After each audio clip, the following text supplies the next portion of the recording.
是，大家都辛苦。对啊。谢谢你啊，谢谢。啊，新年快乐，新年快乐！哎，我想要给你一个小东西。哦，不用了。对，给。不用了，真的。真的给呀！要感谢你们呢，感谢你啊，给呀，必须要说给呀，当然了。其实真的不用了你。给呀，我知道你们店很辛苦的，对，而且我很喜欢你们的食物。哦，真的吗？谢谢你。对。哦，这么多不行啊！给，是要给你的，是要给你的，真的要给你的。哎呀，对，你必须要收，那不行，必须要收，我已经必须要收，我已经很感谢你。不是，是要给的，给呀，是必须是我必须要给的，对，给呀，现在快乐不行，我再拍一个，对，这么多给我。给，一点点，不是，我都给，我这里不，可以呢？你发给员工好了，你如果自己不收，你可以发给员工，我要给的，我知道，我没有，我是想要跟你们表示我的就是新年的谢意，新年的我真的不好意思，没有，是的，而且最近很辛苦，没有报道，就是你们继续做你们这么好吃的食物，给我这么多呀，给我这么多东西啊，没有，这是对。就是过年嘛，他也太感谢你了。没有，我哪个得没有，我这个你们在这里，我吃你们的东西很多年，所以真的感谢你。没有，不打扰您了。好，拜拜，新年快乐。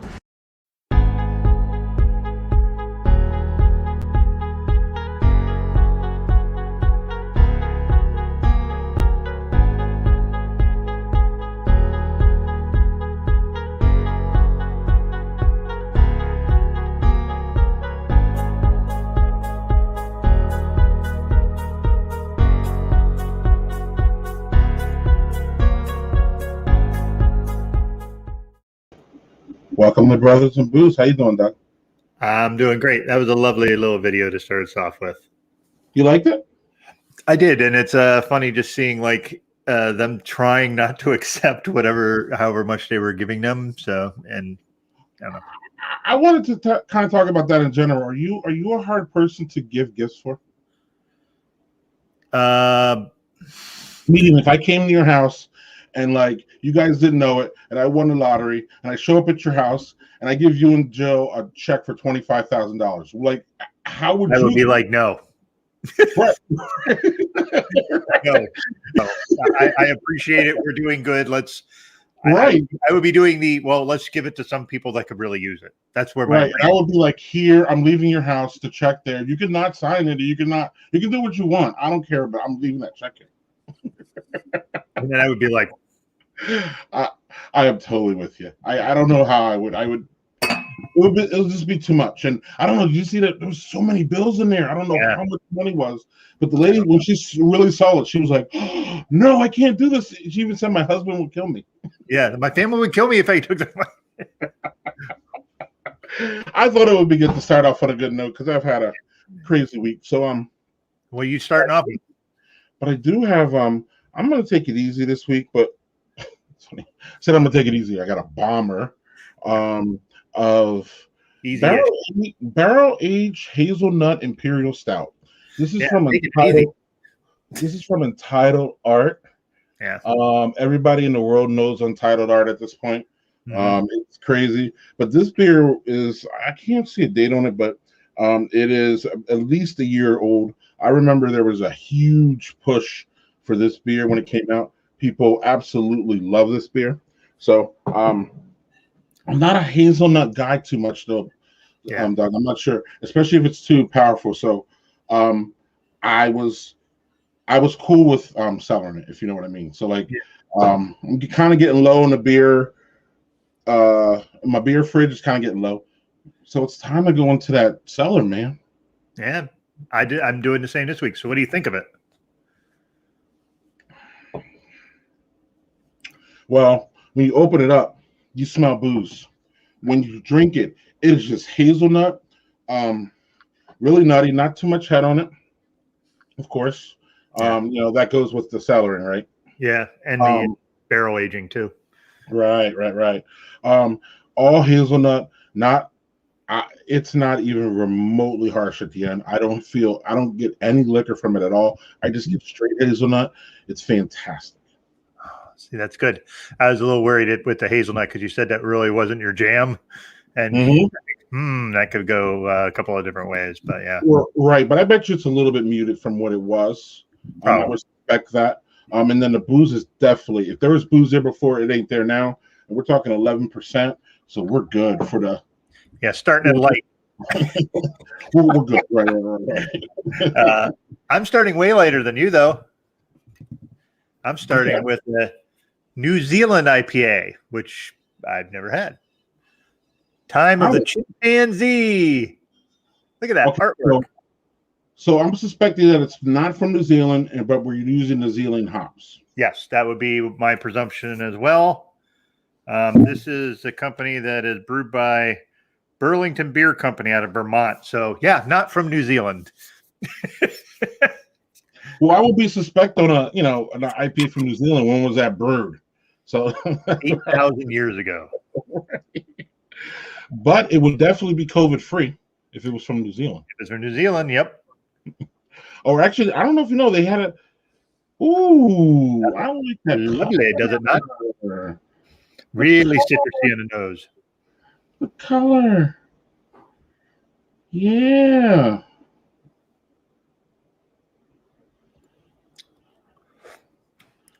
Ooh, that is good. My goodness. A good IPA? Hazy. Yeah. Like hazy and citrusy and not like it smells hoppy off the can, not as much on the nose in the glass. Not a lot of hops, so must be some very mild hops that the New Zealand hops are because fruity. So this is friggin' excellent. We need to do a little research on those hops, and then you need to keep that in your head because you're not an IPA person. No, not generally. This is really super good. I'm trying to see what it has. I'm gonna have to look it up online because they don't have it on the can. But I mean, also great artwork too. Well, that's why I was bought, right? At the end of the day. I will tell you, remember last week I had the 2 IPAs and they were both old as fuck. Yep. And I called the place and said, listen, I bought these there. They are really old. And they were like, what? We just got those in. They said, come in, we'll make it right. And they basically gave me a 6-pack free, but it's like singles. And then I bought one of the other beers. I'll have the 4-pack of one of the other beers I'll have later. But this is one of them I picked. One, it's coming to the time of year we're going to start getting really into IPAs and all that stuff. And I want to really delve into that this year, which I've never really done much. So, but this was I was like, okay, it's fresh. Because the guy said, all right, here's the thing. This cooler over here, this is all stuff that's fresh. And, I'm like, okay, well, yeah, the other thing was supposedly fresh too. But this is super crisp and really good. So cheers. Lesson here before we bring in our guests. If you, first of all, look at your labels and see how fresh the beer is before you get out there. But if you don't and you're excited, like Doug and I get at these places, we get excited, we start grabbing, we start paying, we get home, and then we realize that it's old. Don't feel bad about calling them back and telling them this. Most places will do what Doug did or do what they did for Doug, or they'll at least try to give you something back. Especially IPAs. Don't drink no nasty stank IPAs. And you're also helping everything by you're helping the whole supply line there because then they're going to be more conscious about what they were serving. Yeah. Well, the other thing is I spend a fair amount of change at that place. So it's something where they know that because they know they see me come in, I get stuff for the Cicerone class there. I get stuff for this show. Right. It's not like I'm not like Norm on Cheers, but they know me enough to know that I'm going to come in and spend money. Right. And I didn't say it like, hey, you assholes. It was more like, this stuff is old, man. I don't think you want to sell that to other folks because it's malty. Right. And they're like, yeah. And so, yeah. So I think if you approach it the right way, it's going to go well. Right. And especially do it if you're a regular because they know your face and they know that you're not in there just pulling a Karen. Yep. Right. So before we jump on our guests, we don't want to do that. before we get our guests here, this comments coming in crazy already, Doug. Nice haircuts, gentlemen. The last couple of weeks, we've gotten a lot of flat feedback on our haircuts, good and bad. So thanks, Chris, for that. What's up, JHG? He says that the hazelnut sounds delicious. It really is. And again, it's a bomber. So man, this is when I would, I don't drink bombers alone ever. But in a pandemic, I can't meet you and drink with you. So I'm drinking this damn bomber. I don't care. So, hi, Stephanie. Stephanie loves hazelnut in her coffee. Not sure about it in her beer. Yeah, it's pretty good. It's good. Chris says that it should have been called kiwi in a can, Doug. Missed opportunity. Kiwi. Oh, I see what you did there, Chris. Yeah. Holla, man. What's going on? Hi, Manny. What's up, buddy? Yeah. There's another question from Stephanie about the age of beers, which we should talk about, but we're working it. Ray, I want to talk about Rave Doug though. I think he means the can because it's like. No, he means that crazy profile picture that you put on Facebook. Oh yeah. Yes. I didn't think that was Rave Doug. I thought that was like, I always compared it to the movie Paranorman with the crazy ghost guy whose beard sticking out 5,000 directions. But right. How old should a beer be before we say nah? Right, that's a big question. Generally, within a month, you should drink that beer. Generally. Now, where it gets crazy is high ABV ones like this. And Doug, big stout, Stephanie, barrel-aged beers. Anything above, what do we say, Doug? 9? I think that's a good benchmark. Although you can always, if it's a lot of places will put like for instance, you could put like a 120-minute IPA from Dogfish Head and sell her that. But that's a rarity. With IPAs, normally you can't do that shit. But yeah. Is that 9 though? I have no idea what that is, but I know that's one that people will sell her. Right. And Doug, too, a big IPA gets the people believe it becomes like barley wine-ish. So then it's kind of like that. JHG said he learned that pain the hard way. I'm pretty sure he's talking about old beer. But Stephanie, if you like IPAs, it needs to be within a month or 2, and 2 is pushing it. So you want it within a month. If not, if you get home and see it, take it back. If they don't do anything for you, with all due respect, they're assholes. So find another place to buy beer. But generally, most beer places will be, it's just like, to me, it's just like expired milk or eggs. You know what I mean? Like you can, I think you can go back and if you missed it, but we all look at the milk carton. You know what I mean? We all do. For sure. What's going on, Mrs. Ziegler? My butt on the stool. I have no idea what that's about. Hey. Okay. All right. Jumping on your face is a different podcast. Right. Doug, I couldn't find a recipe. I'm guessing Nelson. What is a Ruwaka? Motuka I've heard of, but I know Motuka, Nelson. I don't know what a Ruwaka is. I'm gonna have to look that one up. Yeah. The information says 15-20% for 120. Yikes. So wow. Right. I'm not. We could talk about 120, man. I'm not a huge fan of that beer. I think it's a mess, in my opinion. But I heard it ages well. I've had it aged. But that just goes against everything I know, like age an IPA. I think that one is actually, people kind of question whether it's actually in the IPA realm. Right. My butt on this stool is a Norm reference from Cheers. My butt. That's right. He did that joke a couple times. Okay. Yes.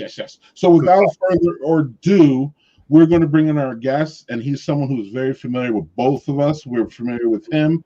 He's very familiar with Doug because that's his podcast partner.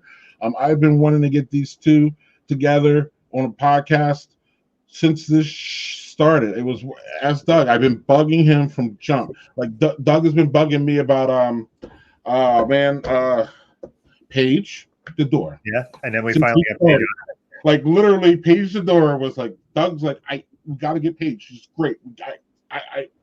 And it took me what, a year and a half. Well, to be fair, that her and Rick are like crazy busy. So yeah, especially on the Friday, opening up a new restaurant. But you guys, again, you guys still crazy busy. But yeah, Jay is Doug's podcast partner. If you guys, before I even get him on, I want to talk about the podcast. But Parental Dadvisory is the podcast that we'll talk about. We'll get a little bit more in depth here. But I met Jay and you at that too. Is that where you guys met? I assume. Yeah. Never assume. Yep. All right. Well, without further ado, we're going to bring on the Twitch master and podcast extraordinaire, and we all say to Jay, we say it with a compliment. You have a fantastic podcast voice. Yes. You know, I constantly hear that and I don't understand. Right there. That's I mean, it's no baritone Doug French voice, but it's way better than my squeaky ass. So, right. I mean, I think, Doug, that you're the highlight of the podcast. So, I don't know, man. I think you guys do great. I think it's a really good combination. Your voices are so different that it lends yours, in my opinion, Jay, is a little bit more high pitched and it's a little bit more catchy. And Doug's is a little bit more like laid back and softer.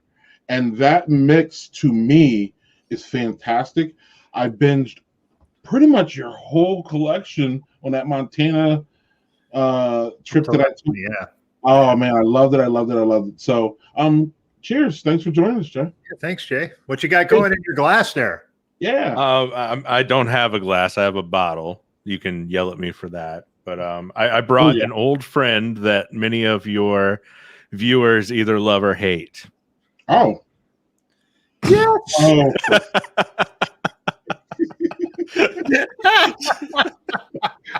Yeah. Let the hate flow through you, folks. I knew it was very important for the elf to show up with me.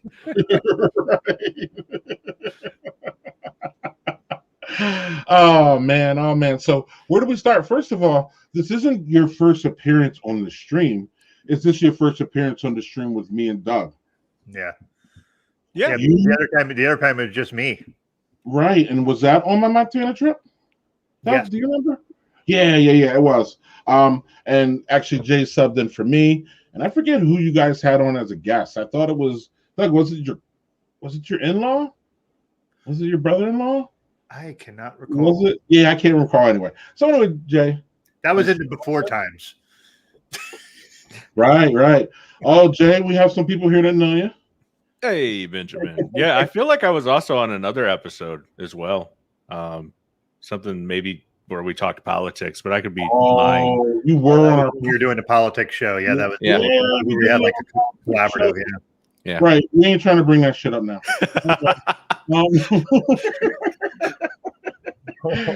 Just to be clear, I won't pull Carla spit in your beer. Yeah, that's Carla was You know, orange beer. Yeah. I forget that reference, but so you guys met at Dad 2?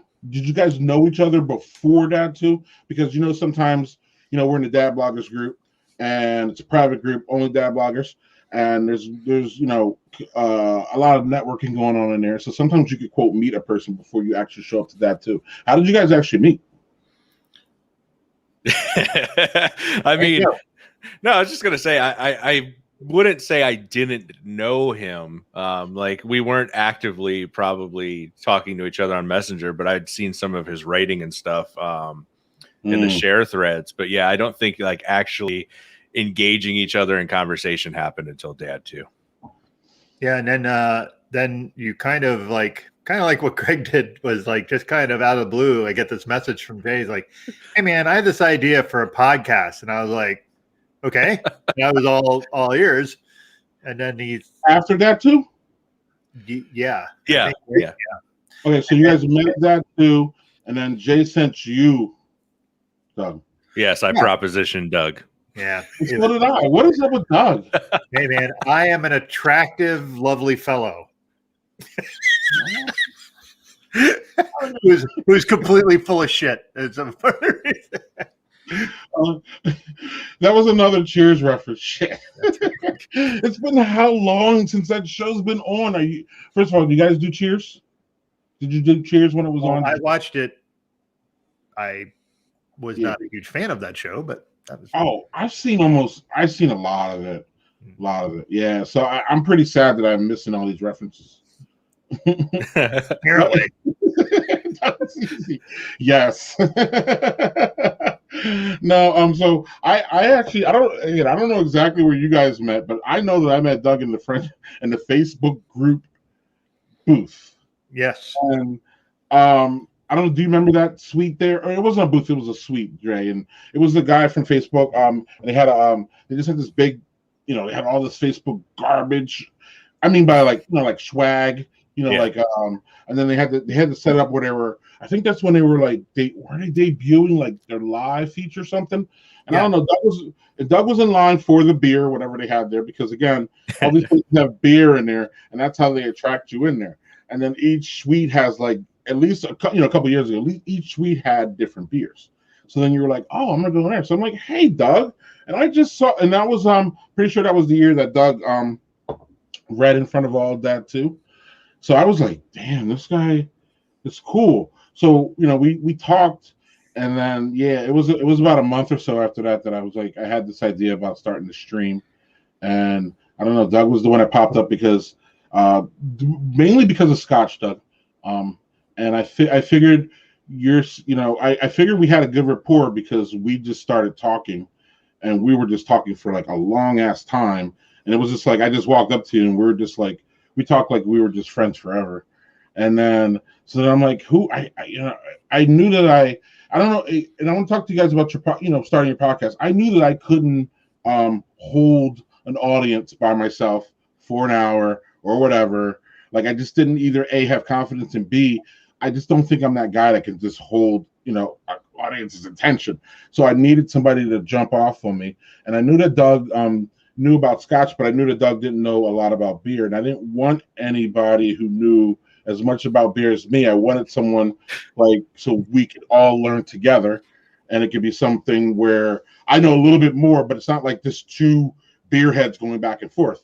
So Jay, what was your idea? Like, were you in the same kind of idea with me? Like, it was like, did you feel it was going to be hard to just do a podcast on your own, or you thought a partner would be better, or where were you at when you thought about this podcast?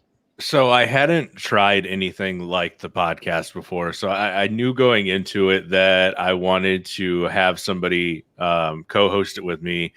And I was kind of aiming for somebody, again, who probably didn't have that experience either, just so we could learn and grow from it like you did. So we all obviously started in different ways, and that's how we ended up at Dad 2.0. I had the blog where I was writing and producing, small little video clips for brands, but I was like, I want to get away from that. And I was sitting drinking with my wife one night, and I'm just like, I want to do a podcast. And I remember within probably a 5-minute span, it clicked where I was like, Parental Dadvisory. And of course I'm like, haha, dad joke, funniest thing in the world. And I message him and ask him, and I give him the name. And he's like, yeah, man, I'm in. So it was just one of those, he stood out to me. I am naturally an introvert, which is funny because I do a podcast and I do Twitch where I'm talking to people or, broadcasting.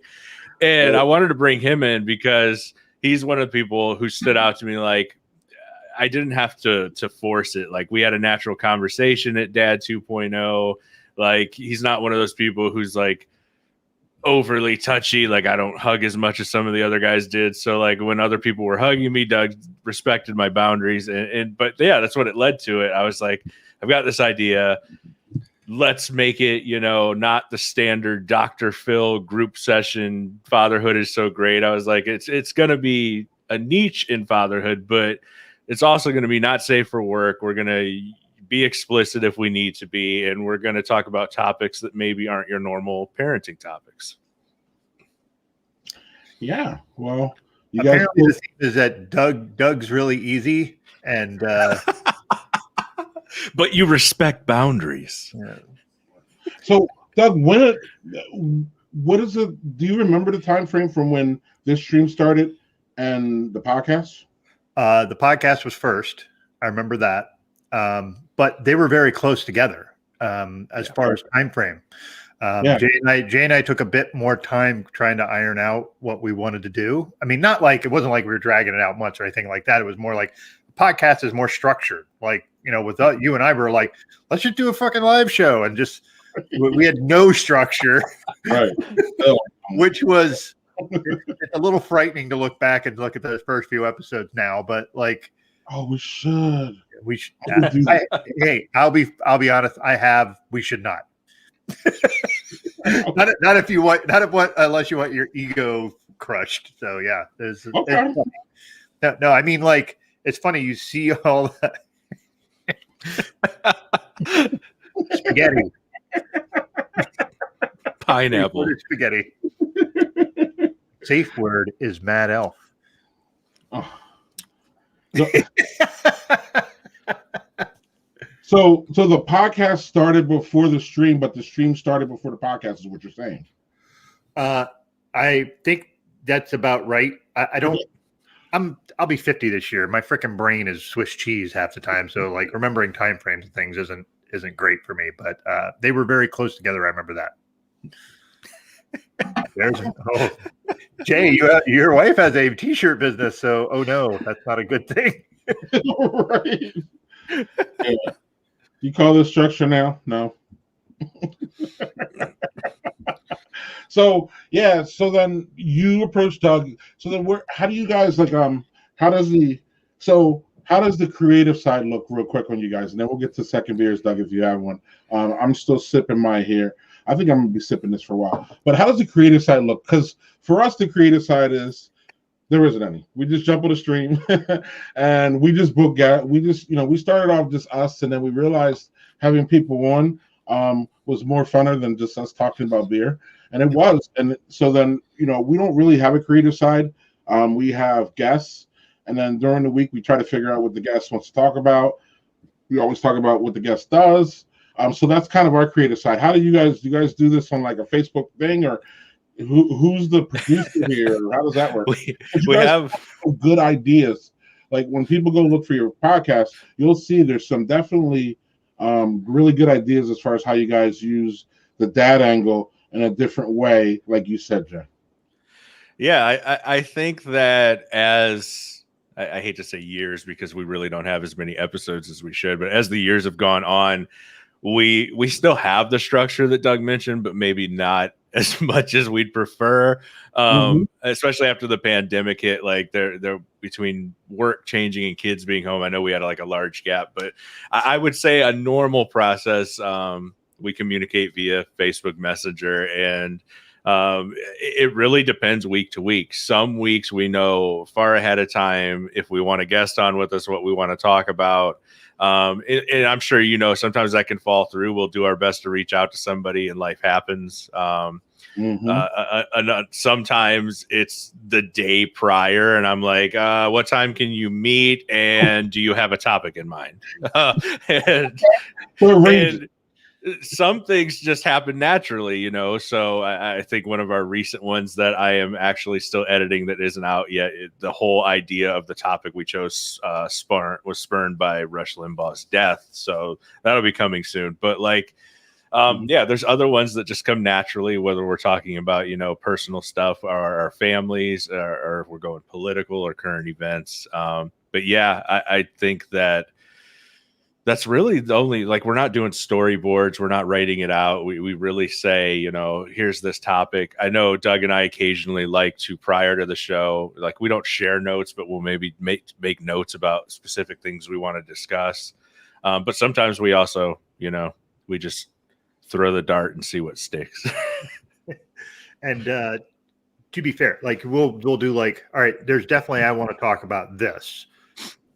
We'll have some of those, but it's not here's the outline. There's people that do that. And I can't do that. Yeah, and I think that's why, like, we've always done that, and we never intended, you hear about that sweet spot, whether it's for a live video or a podcast, and some people will be like, oh, you're never going to hold people's attention for 2 hours. And Doug and I have some episodes that just blow past 2 hours, and people, like, we're getting 5-star reviews, and people are like, I listened to the whole thing. Chris Carlton, I think, is in our chat. He listens to episodes on repeat. Like, and we never, like, we thought we were going to have to make that adjustment, like, because we would go off the cuff and all of a sudden we'd look down and I'd be like, we've been recording for 2 hours and 12 minutes. Nobody's going to listen to this, man. When really it just comes back to bite me in the behind when I'm editing. Yeah. I don't envy you that. Jay does all the technical work, which is great for me because I work in IT and I am really not in the mood to do technical work after that. So, yeah, he deserves all the kudos for putting all that shit together. I just come out and spout nonsense for an hour to 2 hours, and Jay takes care of all of it. You got Doug. Real quick though, you guys have found though that people do stick in with your long ones though, right?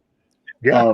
Right. And Doug and I have found that too, because Doug and I wanted to keep this stream, at least, we try to keep it an hour, and now we go almost 2 sometimes, and you guys are still watching. So we're like, oh, okay.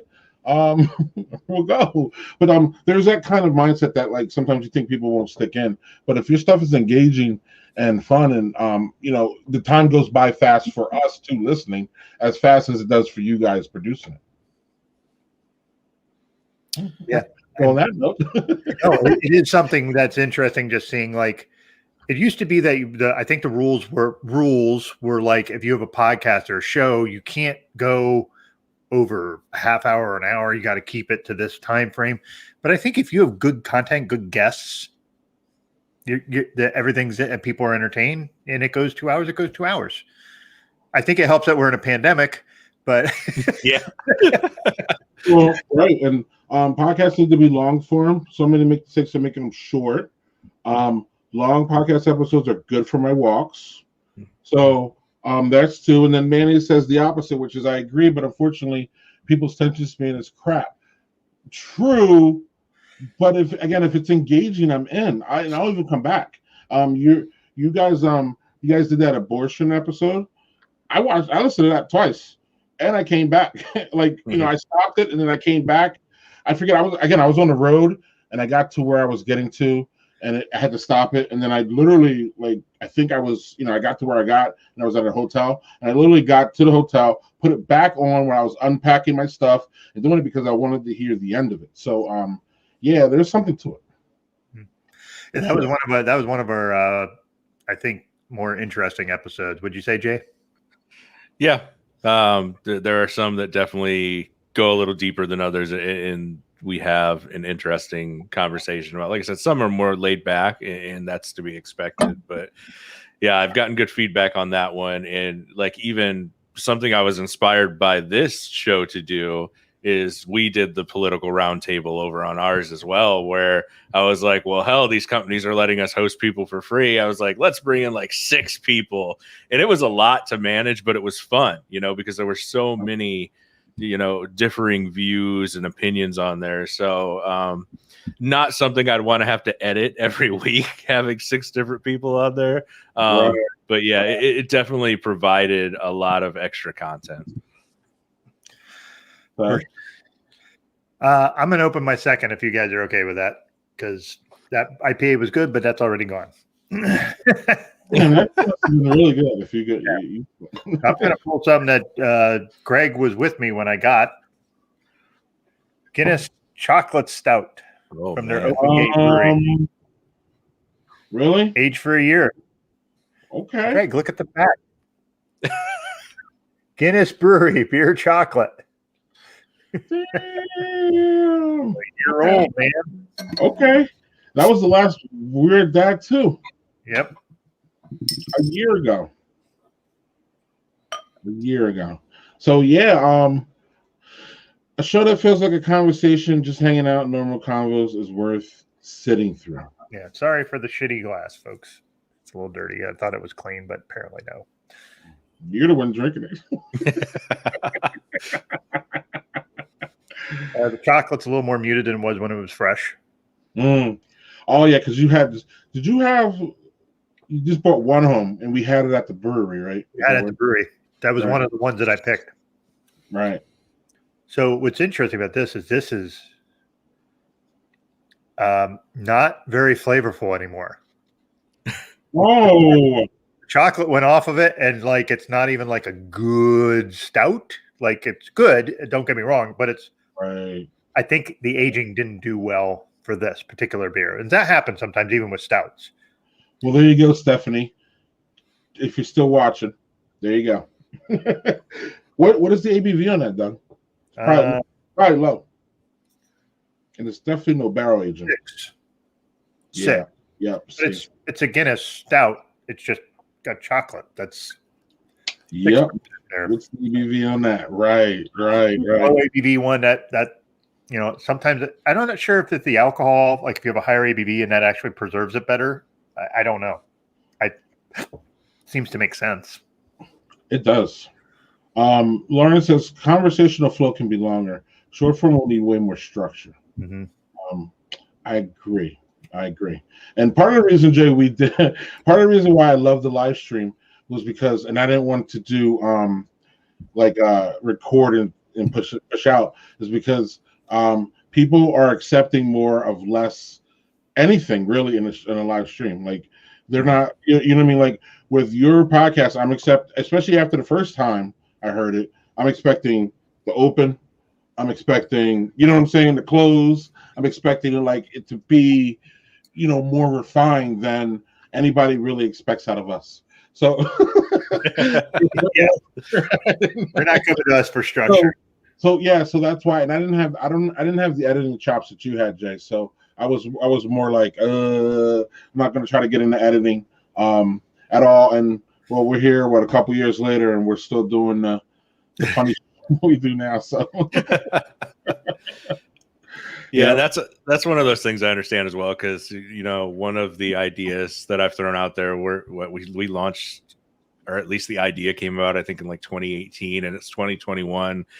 And Doug and I this last week, I said, I've been having this idea of doing the same thing, like maybe once a month, once a quarter, just doing a live episode like what you guys do, whether we broadcast it to Facebook or Twitch or whatever, and tell people you'll still get the recorded version, but that's going to be like your raw and unedited episode once a month, because I'm just going to take the audio straight from the live broadcast. Right. And throw an intro and an outro on and be done, right? Yeah. Throw the intro, the outro, have the video up if people want to go and see where it came from. Because it seems fun. Like we could gain that live interaction like you have from your audience in the chat. Whereas sometimes when we're sitting there, we will talk to our listeners in the podcast. But again, you're not hearing that sometimes 2 to 3 weeks until, I've finished editing it. Yeah. Right. That's a great idea, though. If you guys ever want to do it, I'd be down for that. I'd be in the comments heckling Doug like Doug does when I do my Badger Beer Hour. So. Hey, I'm going to tell you, that thing is the opposite of what we do here. And you guys do a great job with that Badger Beer Hour. It's structured, but there's still fun to be had in it from like just funny stuff that happens off the cuff. So I think you guys do an excellent job with that. Shout out to the Baron and Landon who kill it with helping. They're amazing people to work with for sure. Cheers to that. So, can I show you something crazy? Let's do it.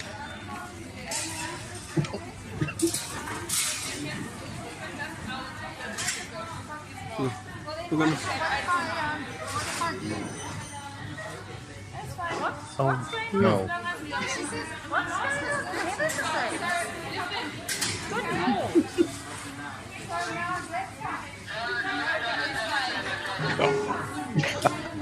Oh my word.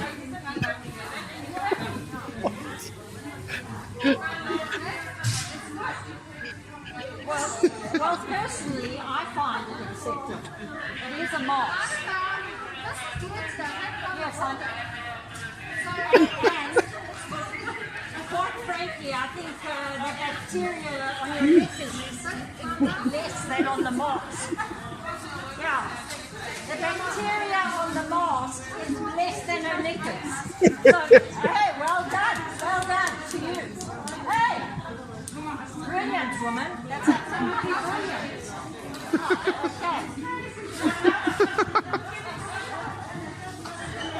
God.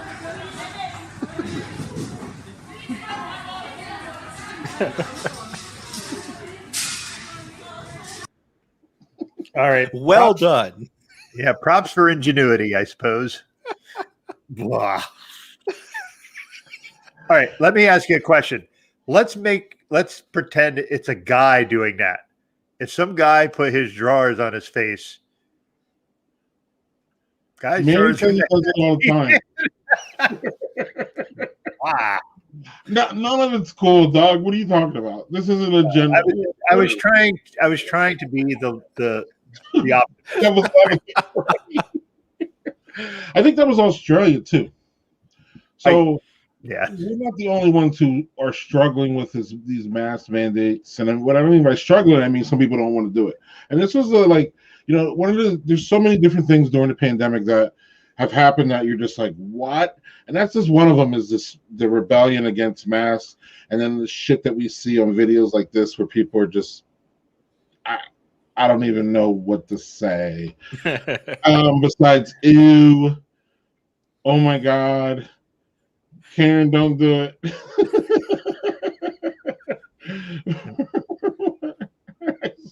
I swore I wouldn't watch that thing. Sorry.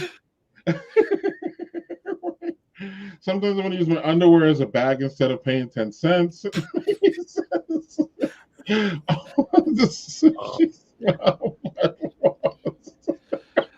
Oh man. Oh. Do a hashtag thong bane. The mask on the struggle. Is there no line for resourcefulness? Yes, Chris. Yes. And they're everywhere, whatever continent. They're just right. Any comments, Jay? What do you got for that? Yeah, I think it's all been said. I don't. I mean, on one hand, I'm like, okay, what are you doing? On the other, at least she covered her face. I mean, look at all the other videos we're seeing with people wanting to get into a fight about it. So, yeah. This is true. Call that a mask? This is a mask. Okay. I think Manny made a comment that was how he does his Bane impression. I was like, yeah, that's what I was saying. We should call it Thong Bane. I was born into it. I was born into it. Right. You just pull your underwear out, right? Well, unless you were wearing a kilt, Doug, I don't know if you could just put, or I guess you could do it with a shorts. Right. Maybe with some button-fly jeans. Who knows? I don't know what to tell you. All right, Jay. So are you ready for sponsor time, buddy? Sponsor time. Sure. Yeah. Yep. Now it's time for our sponsor. I gotta find that somewhere here. Isn't it somewhere here? Maybe you need another bomber. So Jay, you look, next week's guest, Jay. Next week. Okay. We're booking them twice. Now it's time for our sponsor. Bye, Manny. Jay, what would you like to talk about? What would I like to talk about? You're going to make me go there. Let's talk about Tiger Woods. Okay. Okay. You want to talk about this too? Yeah, I mean, yeah, we can talk about that too. Before we get into Tiger, let's talk about your Twitch first. Yeah, let's chat about Twitch. How does an introverted guy like you get on Twitch, and what do you play on Twitch? And tell us all about it. Well, you see, I used to have this guy named Doug that would play Fortnite with me, and then he broke up with me, and I didn't have anyone to play with. Mm-hmm. So I had to go to Twitch to make friends. No, really, it's not Doug's fault. This is another one. I think the idea spawned around the same time as the podcast because I was looking at the angle of, what do you need to produce good content? And a podcast is actually fairly easy nowadays. You know, it used to be you had to get really technical with it. I mean, now you have people making podcasts with just their iPhone mics. But for this, I was like, okay, it spawned from an idea I originally had when my oldest son was younger. And we were like, we had the Inky and Blinky gaming hour, right? So it was just that whole, it gave me a time to connect with him and play games with him. And then I was like, oh, well, Twitch is out there. And I have a friend I've known since middle school, who like went to college, got a degree, had a great job. And he's like, you're not going to believe this. I quit my job and I'm a full-time streamer on Twitch and I'm making more money. And I'm just like, you're supporting your family playing video games. It goes against everything we were ever told, right? Like, you're not going to get to be an adult and play video games. So what I do on there, I'm get what they would label, I guess, a variety streamer. I'm not set to one game. I think the most recent stuff I played is like Apex Legends and Rust and Valheim. And I'm usually playing with my kids still, so it's nice I have that parenting angle, even though I've got it marked as a mature stream and most of my viewers are adults.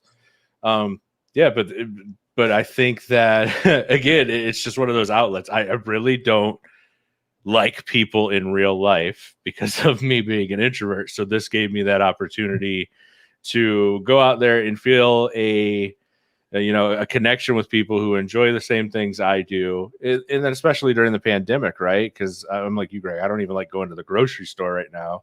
Like, this gives me a sense of normalcy. I don't do it every night. I think maybe every other night, sometimes a gap between, but I'm getting people in my chat who are talking to me. I'm getting to play with viewers and even some people that I know. And that's really how it started. Fun.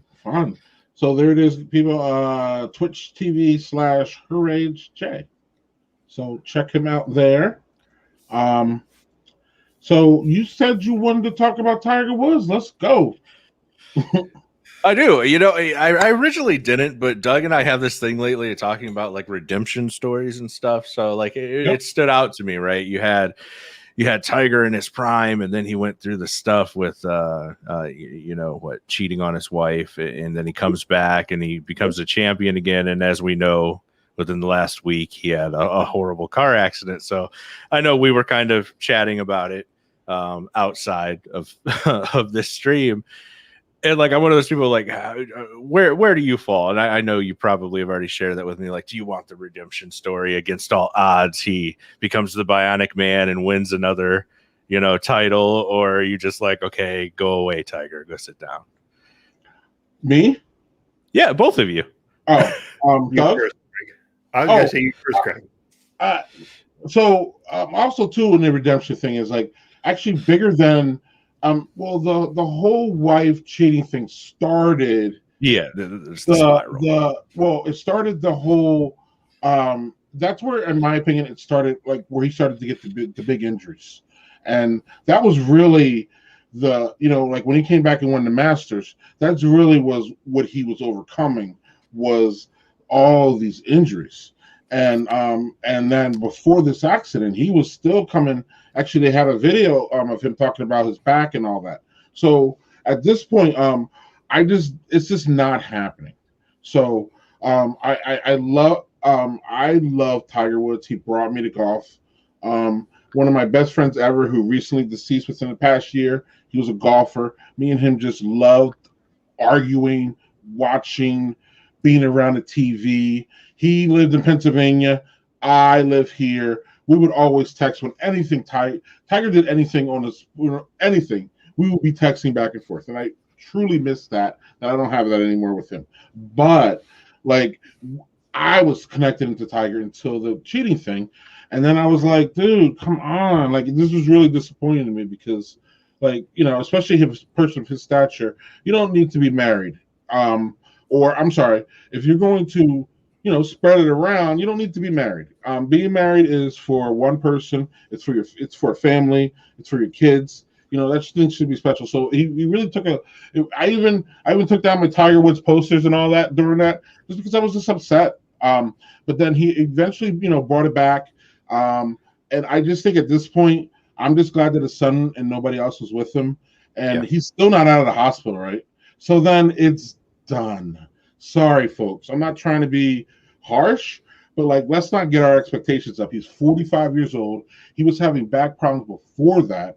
The man's not out of the hospital now. It's just not going to happen as far as a comeback anymore. It's just not. And I'm not even, again, if it happens, it'll be great. But like, the big thing is that like golf is about, I'm a shitty golfer. But what I do know is that it's all about your legs. It's less about your arms. People think it's all about the upper body. It's really more about the lower body and how your legs move and how strong they are. And this is why he was having so much difficulty, because of his back, which attaches to your legs. And you gotta have your leg, you gotta have that power from your legs to go through your back up to the swing.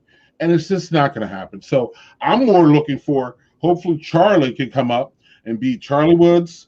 And I don't know, he was already swinging. I'm excited as hell as about that. And I was really, really happy that none of his kids, whoever else was with him, it's just tragic that he had to go through that. But I'm glad that no one else was involved. And he had a great career. Like, let's not diminish what he did for golf. Let's not diminish how many people he brought in, how much entertainment everybody got from him. That Masters was just amazing. Like 2 years ago, it was just amazing. And remember, like, you guys probably remember, like, it was like, he was back and everything was going on, but like that was a weekend that was just like, people were like, Tiger Woods is back, and everybody was watching. It was a huge spike in the viewership. It was just amazing, and it shows you everything about Tiger. But as far as the comeback goes, I'm not looking for one. I'm not expecting one, and I don't think anybody else should. Doug? I'm in agreement on the comeback thing. Probably not likely. When you have like plates put in your leg and a rod put in your leg, and you're a golfer, it is all hips, it's all legs. Yeah, your arms need to be right, but like it's more about where you generate your torsion and your torque is in your hips and your legs. So yeah, he's not gonna be the same Tiger, and he hasn't been the same Tiger for a long time. And I'm really glad he was in that car by himself and that he did survive, and that's a good thing. What's interesting is with him is the idea of, I think he made golf approachable for more people. Like he was like lightning in a bottle for golf, like Tyson was for boxing. Like it was like must see TV. Yeah, all right, Tiger's in. He's in on the last 2 days. That means he's in. If he was within 5 or 6 strokes, everybody thought he was going to win. I mean, it's like Tyson. You go and you watch his bouts, and he'd be like, "Well, he's going to beat the shit out of that guy, and he's not going to last 30 seconds." So, like, I think there's just a connection to that sort of thing. It was just, there was an electricity to it that you're not going to see that on a, like, what other golfers been like that? None. Right. So, I mean, you're going to look at things like Jack Nicklaus, who has the most victories ever. Yeah, Jack Nicklaus did that over like 30 fucking years, back when there was like nobody that they were all rich white dudes that, couldn't really compete against him other than Arnold Palmer. And Tiger has, these guys all fucking work out. They eat right. They do all this shit, and they didn't do that back in the old days. So yeah, I don't think we're going to see him come back, and I'm not sure we're ever going to see anybody quite like him again. Hopefully Charlie. But so the comment says, but of course you can be married and polynormous. But when you're polynormous, the other person knows about it. His wife didn't know he was sleeping with every Applebee's hostess in the world. So, like, sorry. Also, the golf club in the back of the window of a car when he was driving away is an indication that it wasn't a mutual thing. He didn't know about these people. So, like, I hear the comment, but I'm not. Yeah, no, and that was the point I wanted to hear. I wish it would. It would be great, but like it doesn't work. But I think that's right. It's just the idea that there is the idea that you can be married and be poly. Yes. But again, it has to be everybody on board with that. It's not like, hey, I'm poly. And the other person's like, nope. Like, okay, well then you're not really poly. So yeah, right. We wouldn't have got the golf club in the back of the window if they were poly. That's the whole point. The golf club in the back of the head. It would have been worse. Right. Well, before that too, she probably right. That was a little indication here that she wasn't down with that. But no, true though. I mean, they're open marriages and all that, and that's great. And those people work that out, and I'm not Yeah. So, let's see here. Where we at here? So he had so many side pieces. He thought he was Bill Clinton. He had way more than Bill Clinton. He was way more prolific than Clinton. So Tiger's newest 9-iron is in his legs. Oh, That's tasteless, but it's funny. what was the name of the instructor in Happy Gilmore that had the wooden hand? Yes, Gavin. No, is it Gavin? Gavin was his enemy in that movie. yeah, Okay, that was okay. Chris is right though. I would have loved to see him beat the victory. And the sad thing is too, it's not about the victory record. Oh, he only needs one more to have the most wins PGA Tours. Most PGA Tour wins. He only needs one more win. So I would love to see that happen. But at 45, at 35, yes, I would be like, I think he can come back. At 45, I mean, if he does that, he's an alien. He's not even from here. maybe they can do like a special seniors tour. And he might make, I don't know, he might come back. He would be eligible for that in 5 years. Yeah, right. So if he does a PGA seniors tour, I mean, he can get out there with Happy Gilmore. Right. Now I really believe though. I really believe that he's going to come out and his focus is going to be Charlie. Like, it's going to be like his dad did for him. He's going to do for Charlie. And they were already out. Wasn't it their first time out? Like within the past 6 months or something? He had Charlie out at the at the course, and it was just like, whoa! Like when I saw him and Charlie, I was like, wow, this takes me back almost to when he was with his dad. You know what I mean? So I don't know. And Tiger learned a lot, man. Real quick before we move on, Jay, like one of the things about Tiger that I really loved about him is that he, after all that, the wife stuff and the golf stuff, and then he got hurt, he really had an interest. He really looked inside himself, and he really changed, like the way he looked at people and the way that he treated people and the way that he like was, more open and more, smiling and nice. And it was less of a like, you know what I mean? Like a real, like he was so tuned on doing what he wanted to do professionally that he even said it, that he left a lot of people behind. He treated a lot of people like crap doing that. And part of that redemption, Jay, I believe, is like his personal redemption, where he changed himself and he was more open and he was more loving of people. And all the golf people say that too. So that was part of the redemption, I felt. And I think a lot of people felt that too when he, won the Masters, and it was just amazing. Yeah, and I think that I'm in agreement with you. So I think that was the beginning of the redemption, in my opinion. And I think what we're going to see from this, like you said, unless his child just absolutely decides he doesn't want to do golf, the final part is going to be him transitioning from player to dad coach, right? So he's going to start coaching through that, being hands-on, and we're going to get to see that side again, which is, like you said, going to kind of be flashback moments. I saw a compilation recently, like you said, with the footage from when they were on the course, and they were like side by siding some of Tiger's greatest like clips in his kid pulling off some of the same moves already. And I'm just like, okay, here we go, round 2.0. But I think it'll be great to see him, more like he's already been a dad, obviously he's a father, but shifting into that in the limelight is going to be pretty cool to see. It is. She says he's no Alex Smith. Yeah, well, Alex Smith's leg was like freaking a mess too. But, I don't know though. She will see, man. If Alex Smith can do it, Tiger Woods can do it. So let's not. I'm just trying. I'm taking the negative on it, meaning if he comes back, I'll be screaming, hollering, and it'd be great. But I'm not really expecting it. Manny is. I actually have an open relationship. She's open to me leaving if I don't listen to her. I think we're all kind of in that. So then we're all in an open relationship. Okay. Doug, you got another beer? Or Jay, are you done with your Mad Elf? Yeah, I finished my Mad Elf. I actually switched over to some peanut butter whiskey. Hold on. Let's see that again.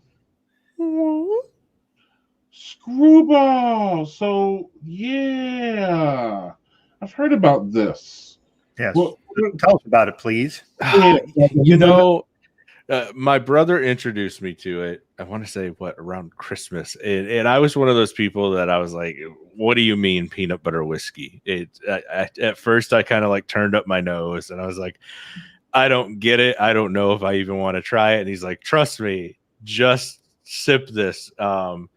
It is delicious if you truly are a fan." Like it's not organic, bland peanut butter. It's aimed towards the crowd who wants a sweet drink.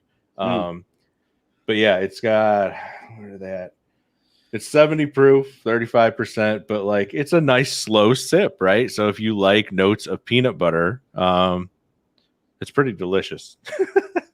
I was introduced to that at Dadu with Spike Zelenka. So he was like, "Here, try this," and I was like, "All right, not my jam. I want whiskey that's peaty, like a smoky." But hey, I could see the appeal of it. It's like a sweeter whiskey, which a lot of people don't like whiskey because it's a little abrasive. So yeah. You see, and I'm a big fan of regular whiskeys, so that's part of the reason, Doug, why I thought maybe it would turn me off. But I was like, "Oh, I can do this," you know. It's so that the peanut butter take off the edge of that whiskey. Is that the deal, Doug? What's that? The peanut butter takes the edge off that whiskey. Well, it lends it a sweetness that a lot of whiskeys don't have. I just sent you guys on Facebook Messenger a picture of this thing that is it was pickle whiskey, and I was like, "Fuck that! I don't like pickles."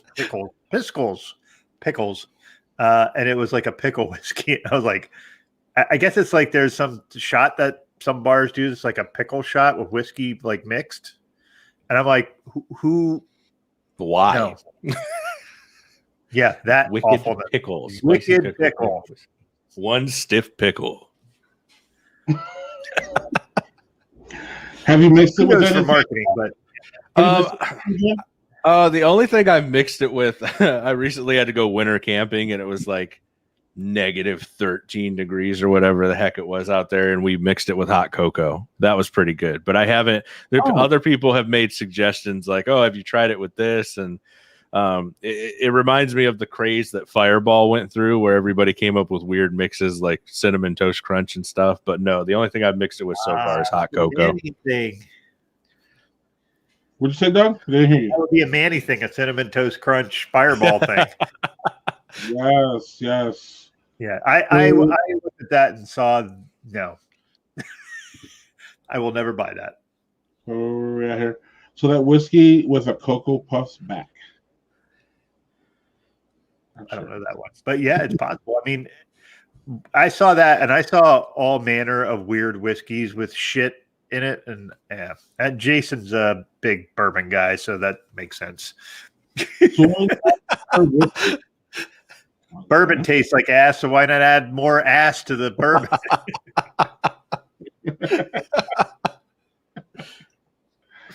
Whoa, what is this? I mean, in Texas, we still have to wait any uncertain times to buy securities.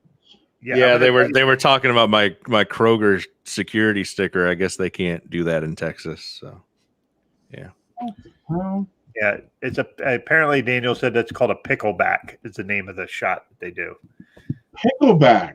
Yeah, it doesn't appeal to me. No, thank you. Wait. No one's going to mention Ted Caramba Cruz. No, you just did, and we're not talking about him. No, anyway. I'm not giving airtime to that freaking dipshit. Fuck him. Right in the ear. Moving on. I'm going to open my third beer. We're not bringing up CPAC shit either. Oh my God.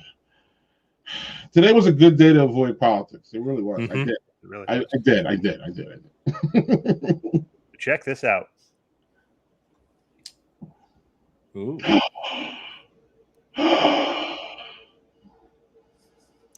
Just found that today. I am a big fan of Gonzo Imperial Porter. That is one of my favorite Imperial Porters. At a bourbon aged.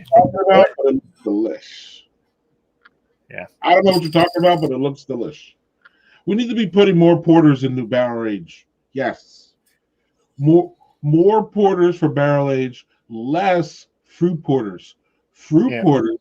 The Gonzo is based on for Hunter S. Thompson, so that's where they get that from.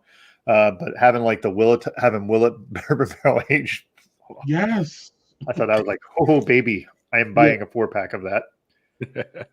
So bourbon barrel porters, baby.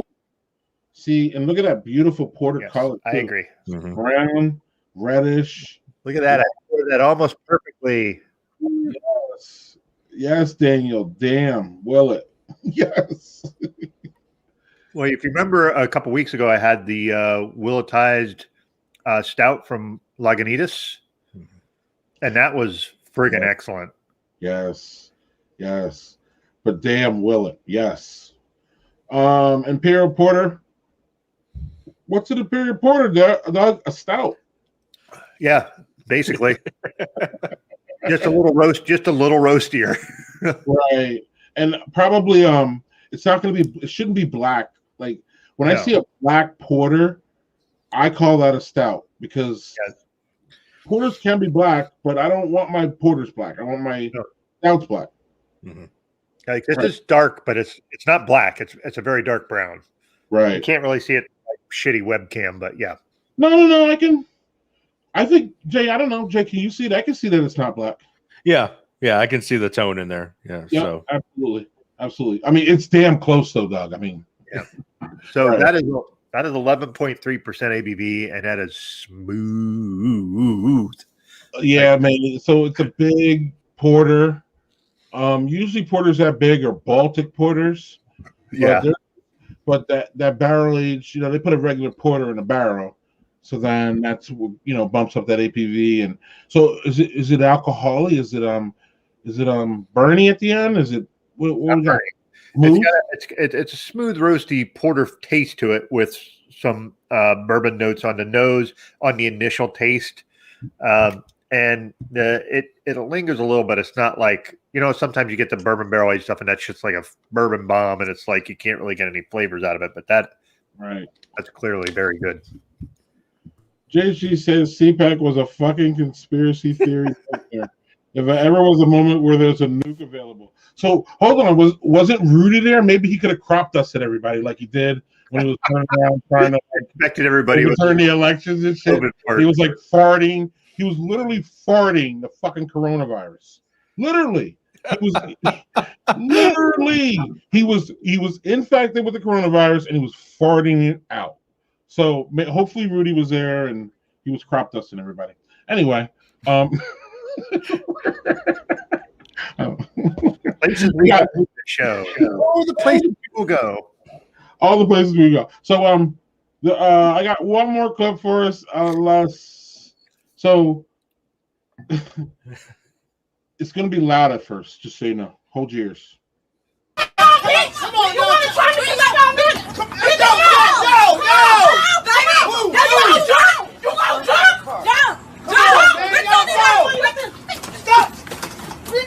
Come on, stop! There we go!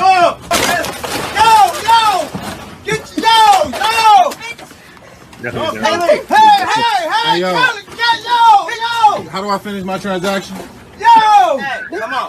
No, bitch! Yo! Hey, can I put my card in? Yo! No, she's smart on this time! Come on, you guys, please, baby, please. She got me and you're not getting this bitch off! Please.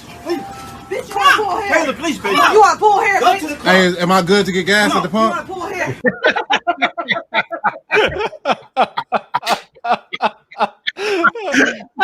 How do I finish my transaction? That guy was unfazed. Right, he wasn't unfazed. And normally, there's a reaction normally that people are like, dude, why aren't you stopping the fight? But the fight was it was so even that I wouldn't have got in on that.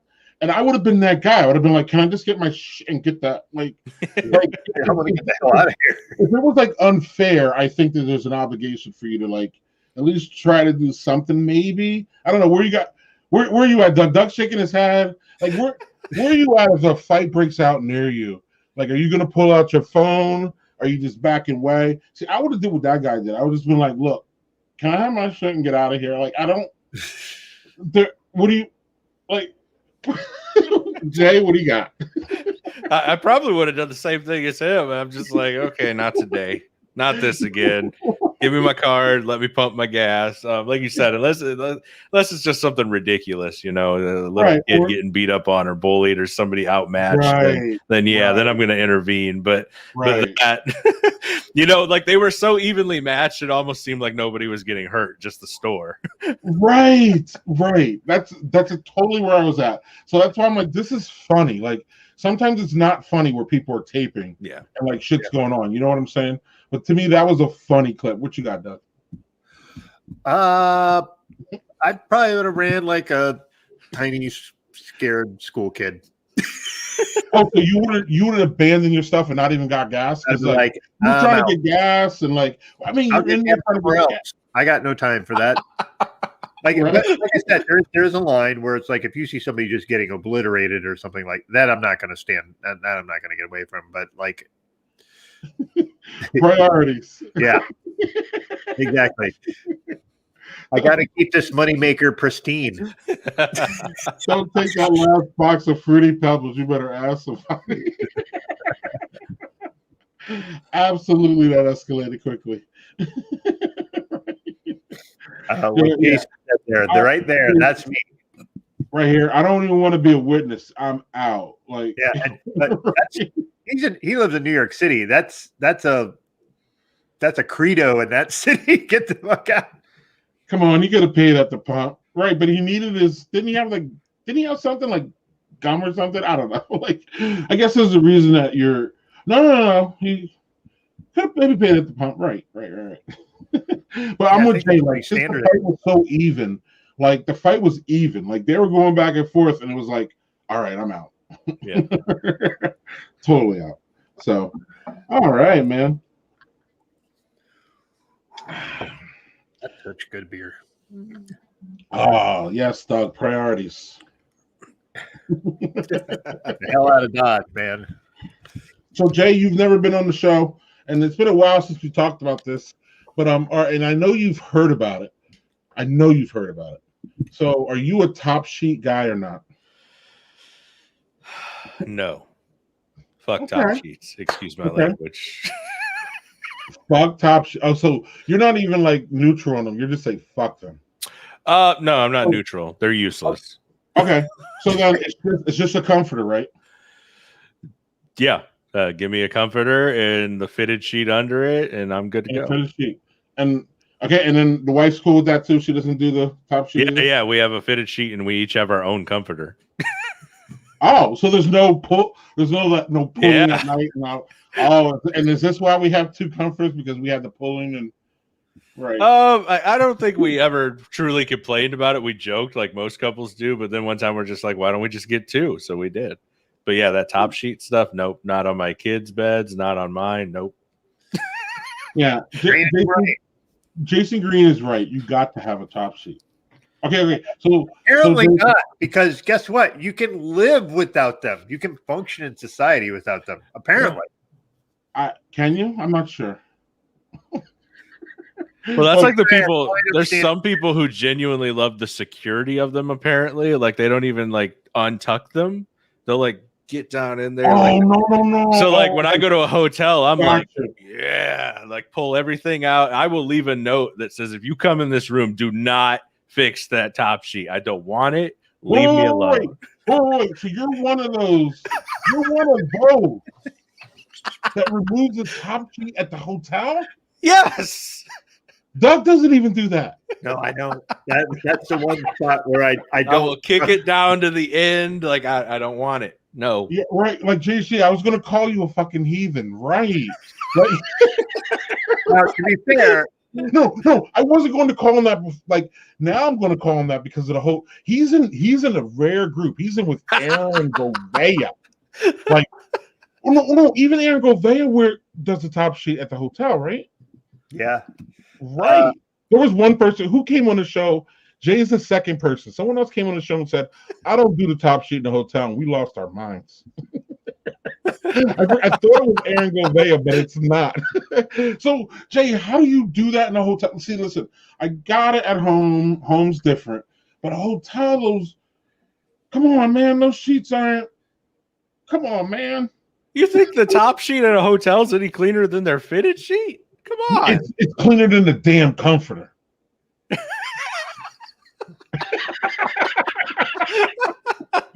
I mean, I can't argue with you on that. I don't like top. I think a lot of it goes back to my time in the Army, you know, when I'm having to do hospital corners and have wool blankets and no fitted sheets, and I'm just over it. Give me the ease of a fitted sheet and a comforter, and I'm good and happy to go. Well, maybe Jay goes into the hotel room and just marks the hotel room. I am a fucking heathen.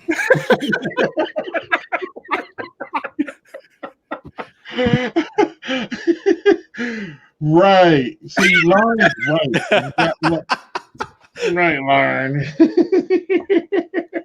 No, and Jay, you do make a good point, though, and this is something that we don't talk about the top sheet that much. We did when we first started, which is like some people like this, like you said security or the comfort of when it's like tucked in. See, I'm not that tucked in guy, and I don't. Oh, here we go. I'm about to open up some shit here too. I don't make my bed every day, so I don't do that whole tuck thing. But some people like that. But also, though, where this whole top sheet shit started was where so people are like, oh, I don't need a top sheet because I use a top sheet just to keep me a little warm in the winter, but not too hot like the comforter. The comforter's too hot. So then what people say is that they stick 1 foot out the fucking bottom of the, here we go with this bullshit. They stick 1 foot out of the bottom of the top sheet or your comforter, and then that cools you off. Now, I never fucking understood any of that shit. Jay, are you in that 1 foot? Because it seems to be a thing. Because you'll see in the comments, there are people who stick their one. It's only one too. I'm lost. Jay, do you do this? Probably not on purpose, but my wife does. Like, she's one of those people who will like have her legs uncovered, put the comforter over her hip and part of her stomach, and then have everything else uncovered because she says she's too hot and too cold. Right. So that's why she should do a top sheet anyway.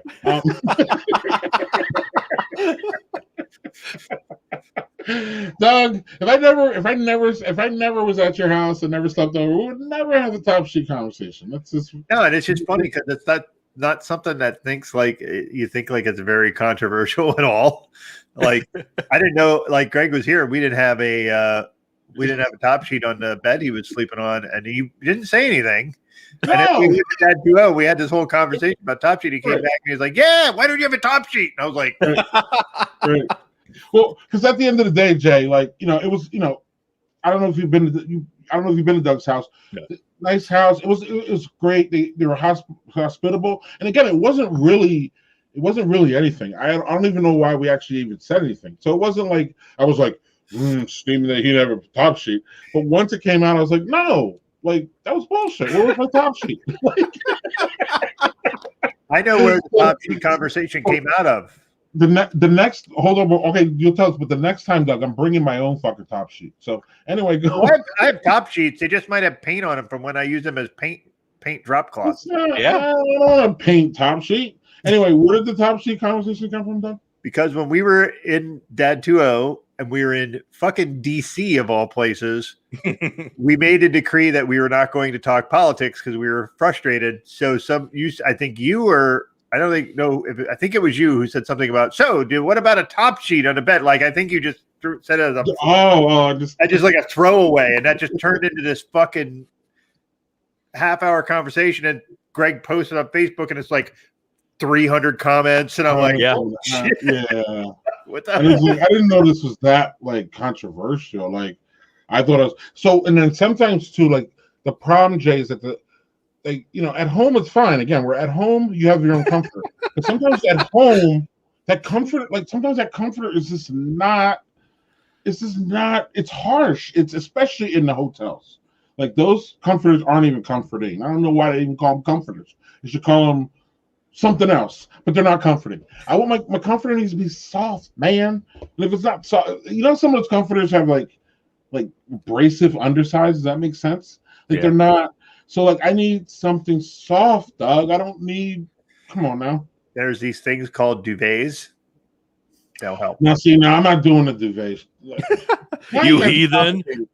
You got the top sheets are no longer they're called tarps.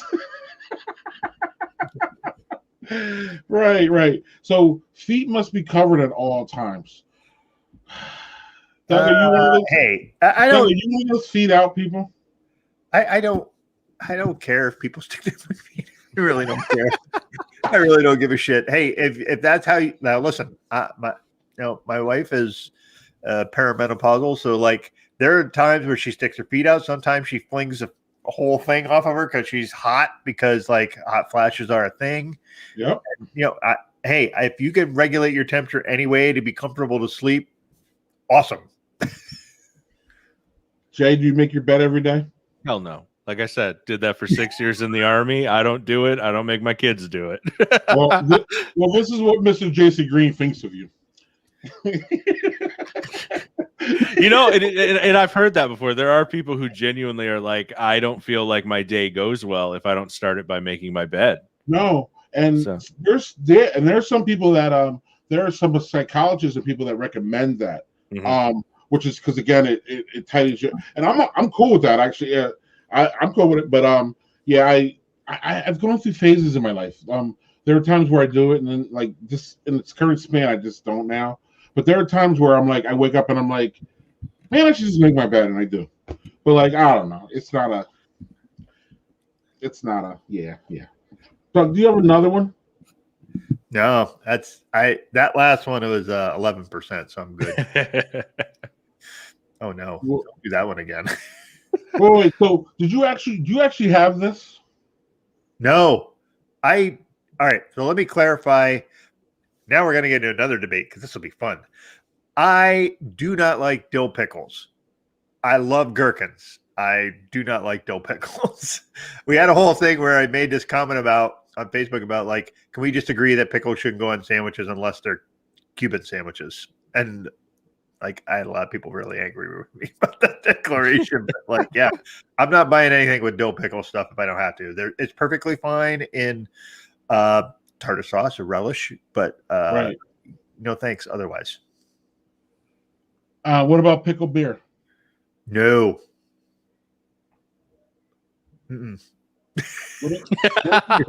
No. A pickle ghost. Come on now. No, just no. Top sheet in the streets, none in the sheets. Perfect. Hey, Jay, there's a shirt I want made. I'll make it happen.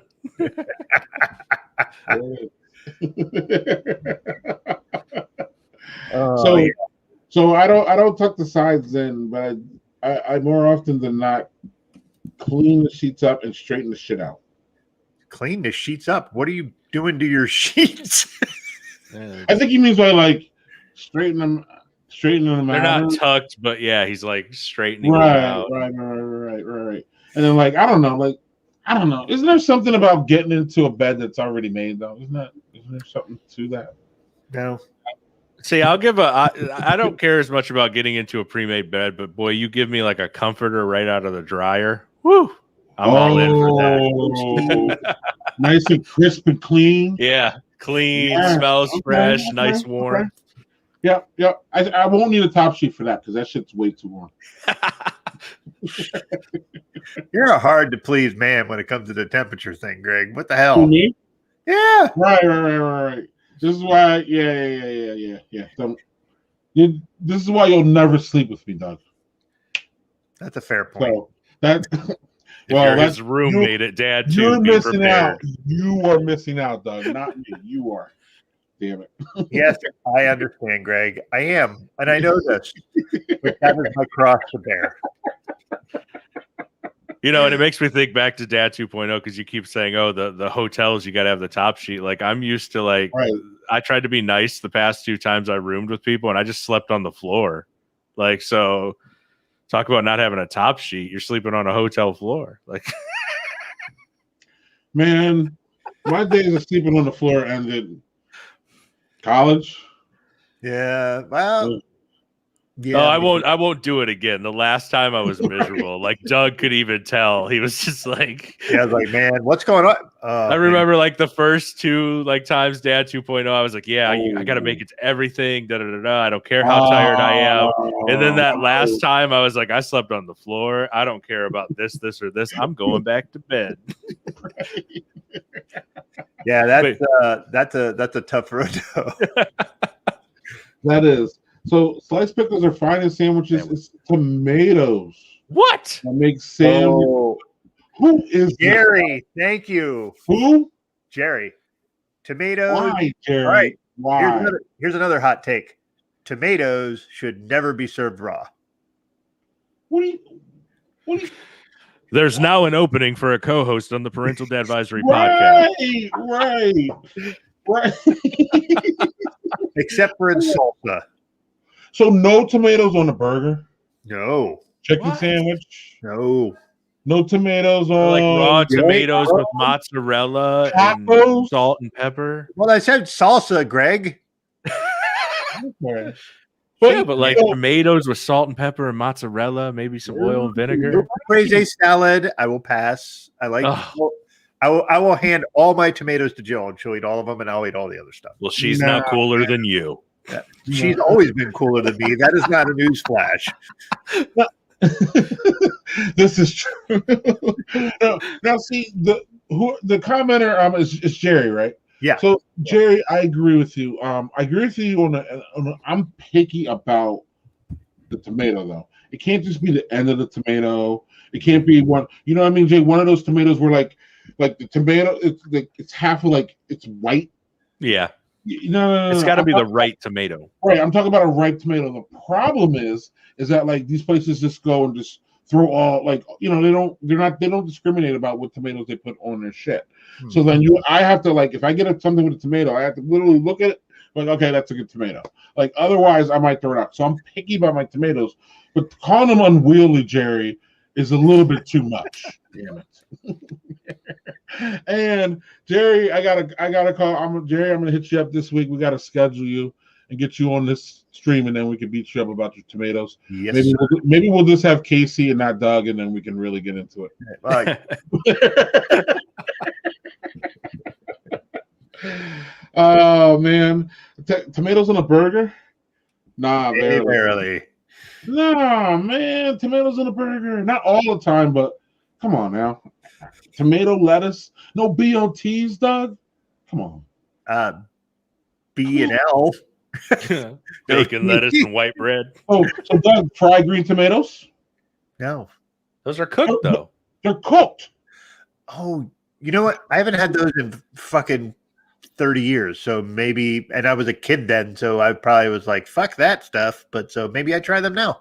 Yeah, I'm not a big try it. I'm not saying that I'm objectionable to it. I'm just saying like if I get it sandwiches or burgers or something like that, don't put a tomato on it. I'll eat almost anything else on a burger. So next time Greg visits your house, instead of bitching about the top sheet, he gets to ask where the tomatoes are. Right. Well, we'll have tomatoes because Jill loves tomatoes. So it's not like we won't have tomatoes. I just won't eat them. I know. He's just going to be pointing at your plate. Like, why are you? And then I will point to the pool of ketchup and say, there's my tomatoes. Oh, for fuck's sake. So I don't know who this is. Ooh, that's a good question. How about neither? What? Okay, so mustard. How about being a Yankee and putting Miracle Whip on a burger? You. Mustard is for hot dogs. That's it. Next. That's it.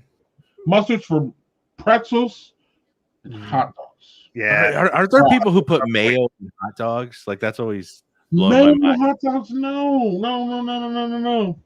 No, I'm not lying. I don't do it, but there's people I'm saying whether you're lying or not, I'm saying no.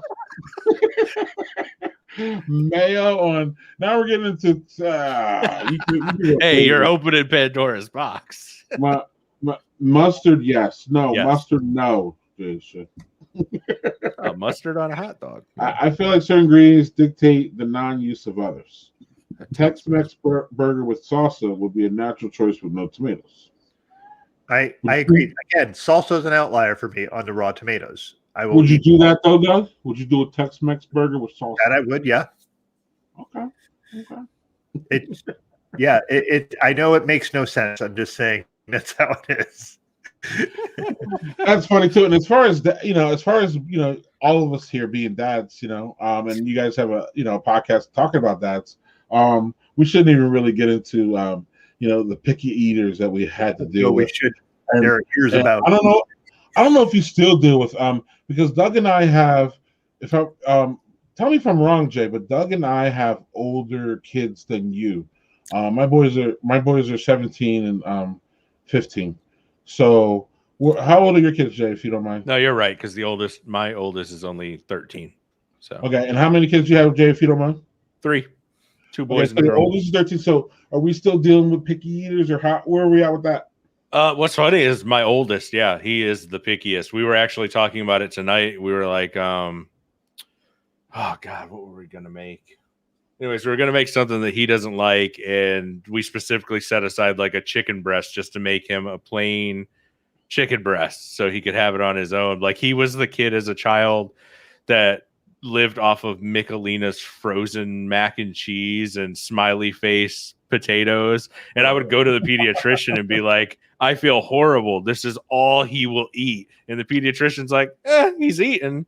Whereas my 2 younger ones, so Lucas is the middle child, Alexis is the younger, they're really not picky at all. Like, they love salads, different kinds of dressings. Like, they'll eat roast and barbecue and smoked foods. Like, but my oldest, yeah, for some reason, he has never grown out of the picky stage. Where are you at, Doug? Are your kids still picky at their old ages? No. For some things, not much really. But some of them will eat literally others will be like, yeah, I won't eat that particular thing that you're making with dinner, but I'll eat the other stuff.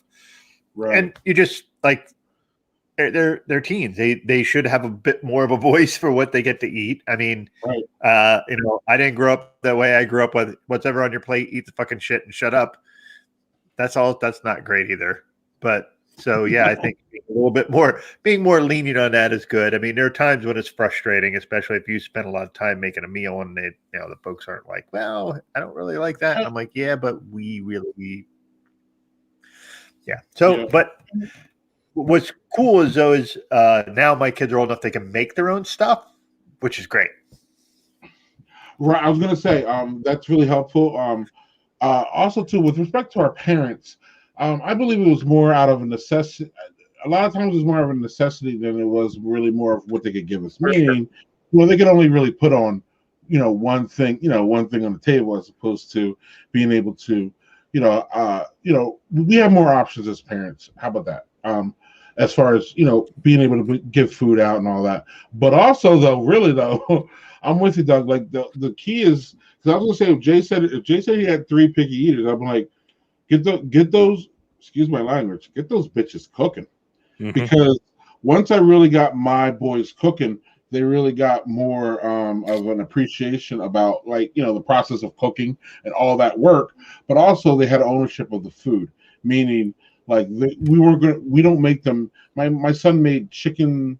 My son made shredded chicken barbecue Sammys tonight, and they're pretty good. But my point is, he was able to make it so it makes it a point to where, hey, you made it so you can eat it, right? You know what I mean? Mm-hmm. So I don't think our parents either had that leeway or that time or just different era. We're able to give our kids more in that aspect. Excuse me. I think for my parents, it was a budget. Like, you can only afford this stuff, so you eat what it is, because otherwise they don't have food for you. It was like, I think your idea that was born of necessity is probably really on the nose there. Like, we have a lot more options. We're able to afford a lot different kinds of food. We try a lot of different stuff. And kids know it too. That's the unfortunate part. The kids know it. Like, they know we have options. Yeah. So then they can hold out. Like, you know what I'm saying? But to your point, Greg, we've started doing exactly what you said though too, right? Because I got to the point where I was like, okay, if I'm already cooking a whole meal for you know, my wife, the other 2 kids, and myself, 4 people, and you're the outlier. Like, so we've taught him, his brother, and his sister to cook, and we've gotten to the point where I was like, if you want to make eggs, you can make yourself eggs. You want to make yourself breakfast, you want to make it doesn't matter if you're making yourself a burger or ramen. Now it's your responsibility. Right. Like, every once in a while, I'll still be nice. Like, if I'm already grilling and we're just doing like burgers and steaks and somebody wants chicken, cool, I'll throw some chicken on there. But if it's a normal, hey, we're sitting down having this meal and you don't want it, well, you're either going to cook for yourself or there's the Cinnamon Toast Crunch. I don't know what to tell you. Like, right. Exactly.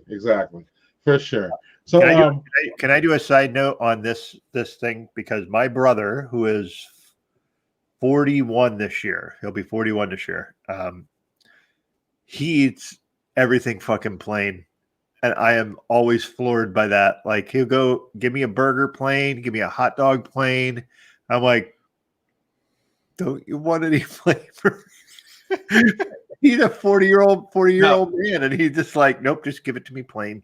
Is he one of those people, when you say plain, like, does he even not want seasoning? Because I know people like that who don't want like the salt, pepper, paprika, whatever. Or is he just one of those, hey, you've got perfectly seasoned steak or a perfectly seasoned burger, why ruin it with ketchup, mustard, whatever?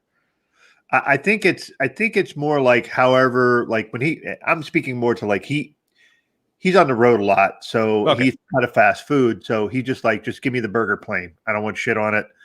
I think if you made him something, he would just eat it and just be like, okay, cool, thanks. But it's just funny. Like if he had his druthers, he's like, give me these chicken nuggets. Don't put anything on it. And don't give me any sauce. And I'm like, wow, you need something, man. So yeah, it's just funny. There's also adults who that are really picky too. So I think this is for Daniel Fisher. What is a Tex-Mex burger? A flat taco? Yeah, that is a Jerry saying that. So yes. I mean, I think it depends on where you order it, because, like, I mean, if you're going the cheap route, what is it, like Chili's has their version of a Tex-Mex burger. It's like a burger inside of the quesadilla with, like, everybody's mentioned salsa and like Mexi ranch. But when I lived in Arizona for a while, like, there were people who would actually make like fresh salsa and put it on top of a burger with like poblano infused cheese. Oh, that sounds so good. Poblano infused cheese sounds fucking awesome. Right? Yeah. Yeah, and I'm surprised by this question from Jerry, though.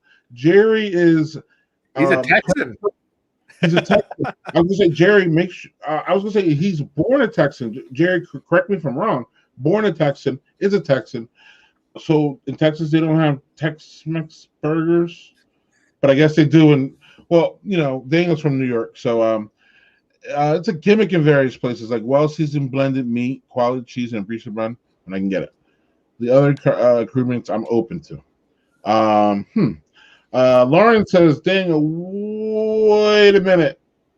I disagree with both those. I mean, of course, cheese on top, but lettuce on the bottom directly under hot meat.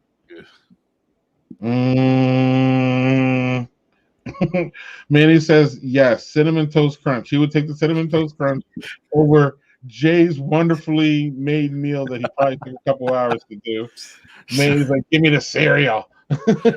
So here's one, and I hope I'm not making you guys run overtime, but what about the age-old Pandora's box of, do you refrigerate your ketchup so you're putting cold ketchup on a hot burger, or do you use room temperature ketchup? Who does room temperature ketchup? There are a lot of people, apparently. I don't, but it was kind of like your Top Sheet thread on Facebook at one point. There were people like, oh, okay. I have a variant on that. I have a variant on that. So I do the refrigerated ketchup, but butter, do you leave that out so it's soft, or do you leave it in your fridge so it keeps longer? Both.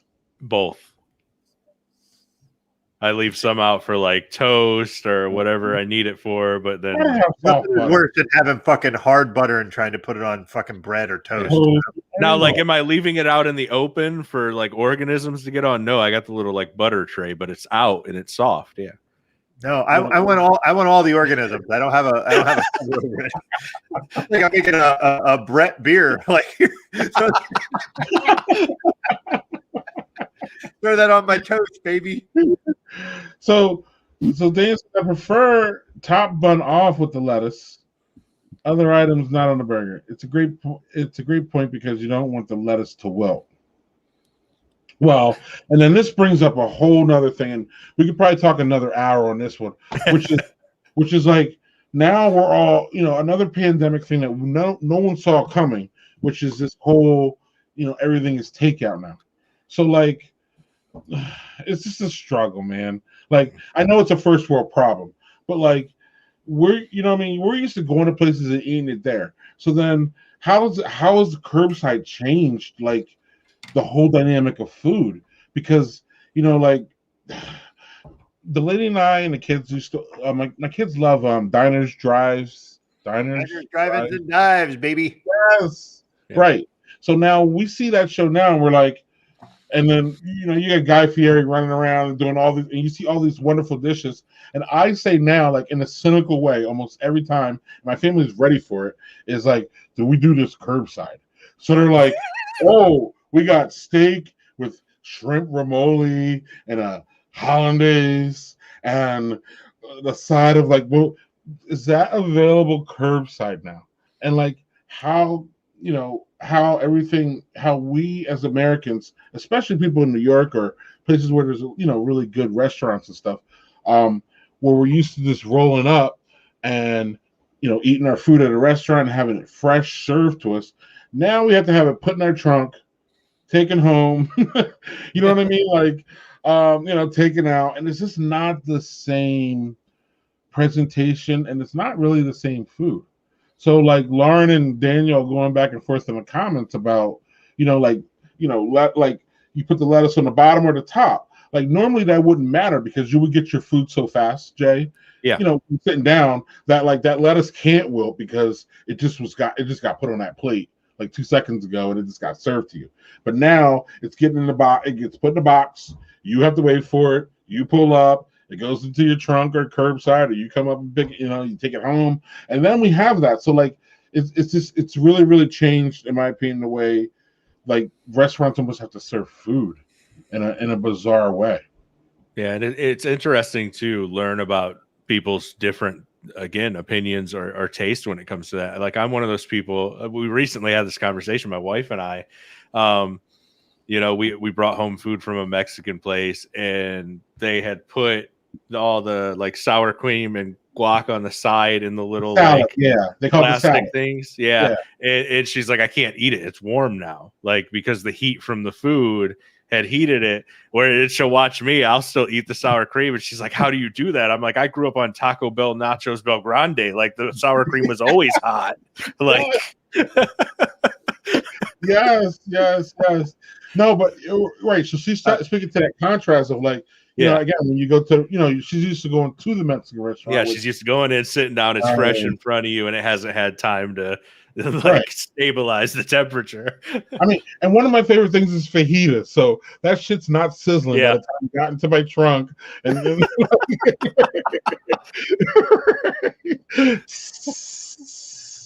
Come on. Oh, don't you miss that at a Mexican restaurant? Come on now. Yeah. You don't. Even if you don't order the fajitas, just that sound, like. Yeah, the sounds, the smells. It's the same reason I miss bars and breweries right now. Like it's not just the beer. I mean, we love the beer, but like it's the atmosphere, the things, the sights and sounds. Yeah, for sure. You're jumping? Yeah, I want to say one food that doesn't travel well, and I'm so disappointed because it's one of my favorite foods: French fries. They put them in those little containers, and as soon as you get them home, the steam just makes them wilt. Well, right. You're just like, oh, and it's not that they're like you just go, and especially if I will say it's worse if they're like the little thin fries. Yeah. But if they're like the thicker, like not even the steak fries, but like the thicker ones, I like those. But man, you get something, and if you're more than 5 minutes away from your house, by the time you get home, those things are wilty. Although I will tell you, the thing is I have to try this. I think next time is I have an air fryer. I think I might toss one. That's what I was going to say.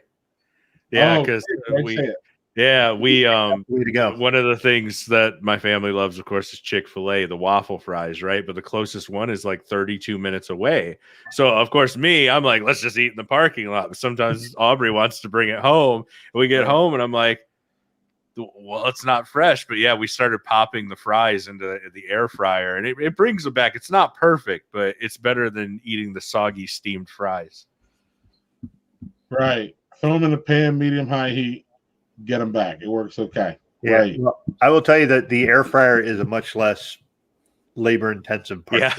The Five Guys fries are great in store. Like when you're there, they're hot. They're not super tasty or anything.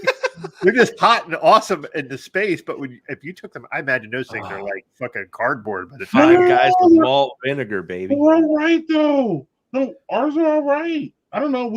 I've never eaten at a Five Guys. We've always taken them out, and they're pretty good by the time we get home. I don't know. Maybe it depends on how close it is. I don't know. True. It's 20 minutes. I don't know. Interesting.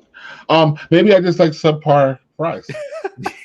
Maybe, right. But maybe I mean, even a Five Guys subpar fry is better quality than say McDonald's because they're still cutting those fries fresh. Yeah, McDonald's has gone downhill. People will still argue this, but it's gone downhill. No, I'm going to tell you, their fries have always sucked. I don't care what anybody. Their fries have always been terrible. You might get some mean tweets for that one. Well, I'm going to give you some background on why I know they are terrible because Who choked you on a McDonald's French fry, Doug? Right. I'm going to tell you why because they're the ones that have homogenized all the potato farming in our country. Because they want all the fries to taste exactly the same, so they only make one kind of potato. One. You don't get any variants. You don't get any flavor difference. Everything tastes the same. And as Jim Gaffigan said in the skit, if you don't eat those things in 5 minutes, they are fucking just awful after that. Sadly, I have to agree with you because we can talk about this another time, but let me tell you about recently when Aubrey's mind was blown that purple potatoes existed. Like, look, Greg's looking at me like, what the hell? But yeah, you heard of purple potatoes, Greg? No, I see. No. I'm more shocked that Aubrey didn't know that there was purple potatoes. But I mean, to Doug's point, depending upon what your family bought, I mean, you're used to the standard Idaho potato, maybe a red skin potato here and there. Like she was looking at this, like, how do I cook it? I'm like, it's a potato. You roast it, you boil it, you fry. The possibilities are endless. Those things are much more dense than any other potato you make. So they're delicious. They're different how you cook them, but they're tasty. They just require a different way of preparing. That's all. But to your point, like you said, industries have dictated that, when you think a French fry or even just a potato, you're thinking your standard white potato. Right. One of the things that before we get to Jay's comment, one of the things that my family's found is that we like barbecue. I don't know if you guys like barbecue. We love it. My family really has come up on ribs. And we've had a big struggle about getting ribs curbside because again, that is something that you need to eat at a restaurant if you want them chewy and you want them soft. And we've had a bunch come, we brought to the house that were like dry. There's one place that we've figured out through all this that does really good. That by the time we get it home, it's still tender, it's still soft. There's one place. And there's like 4 or 5 good places. So it's, we've had to go through that during the pandemic to find out. Again, normally we just show up at the place and eat it, and the ribs are usually good, you know what I mean? Because again, they come out. But ribs is another one because they dry out so fast. And who wants dry fucking ribs? The answer, no one. Maybe your dog, Doug. But like that's it. Like you know what I mean? Dogs will love that, but like that's not. So yeah, Jason, a good restaurant if they worked out to get the food that isn't ruined by the time it gets to you. That's true. Well, in this case, yes, but the problem is most folks didn't really realize that was a big issue beforehand, so they didn't know how to actually manage that. Yeah. I will say something like I think we talked about this recently, Greg, with another guest, where you order pho and it's like you get it, and it's all the separate ingredients, and you pour it together when you get home. It's not the same experience. It's like getting ramen. Daniel mentioned something about Ippudo ramen, but if you're not there getting it in the store in the restaurant, it's not the same. There are certain things you have to get in place. I think bao is like kind of the same thing with the bao buns and all that. If you don't get that shit fresh right there, it's just not right. And it's not that they're not wanting to make it right, so you take it home. It's just not right. Mm-hmm. Right. Damn, now I want a burger again. I think didn't a couple episodes he ordered a burger and told us to get a burger?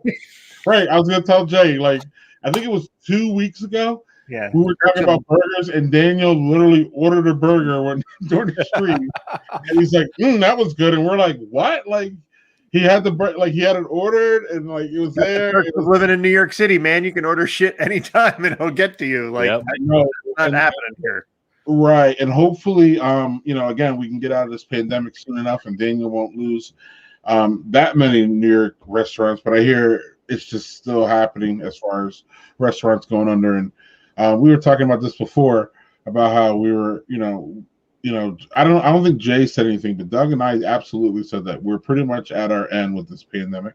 I think a lot of Americans agree. A year in, and I just had enough. But we're definitely not at the end of it. And hopefully we can get this ended soon, so like we could save a lot of our restaurants. I'm really, really afraid that once the pandemic ends, that's kind of when we're going to lose a lot of them too. I don't know where you stand with this, Jay, but I just don't, especially, me being a beer guy, I'm really concerned about the breweries. Mm-hmm. And, I just don't think once we open up, it's just going to be like roses and everything's going to be cool. I think there's still going to be a struggle about getting people out. But I actually agree. I'm not trying to get all politicky with it, but I actually agree with Dr. Fauci.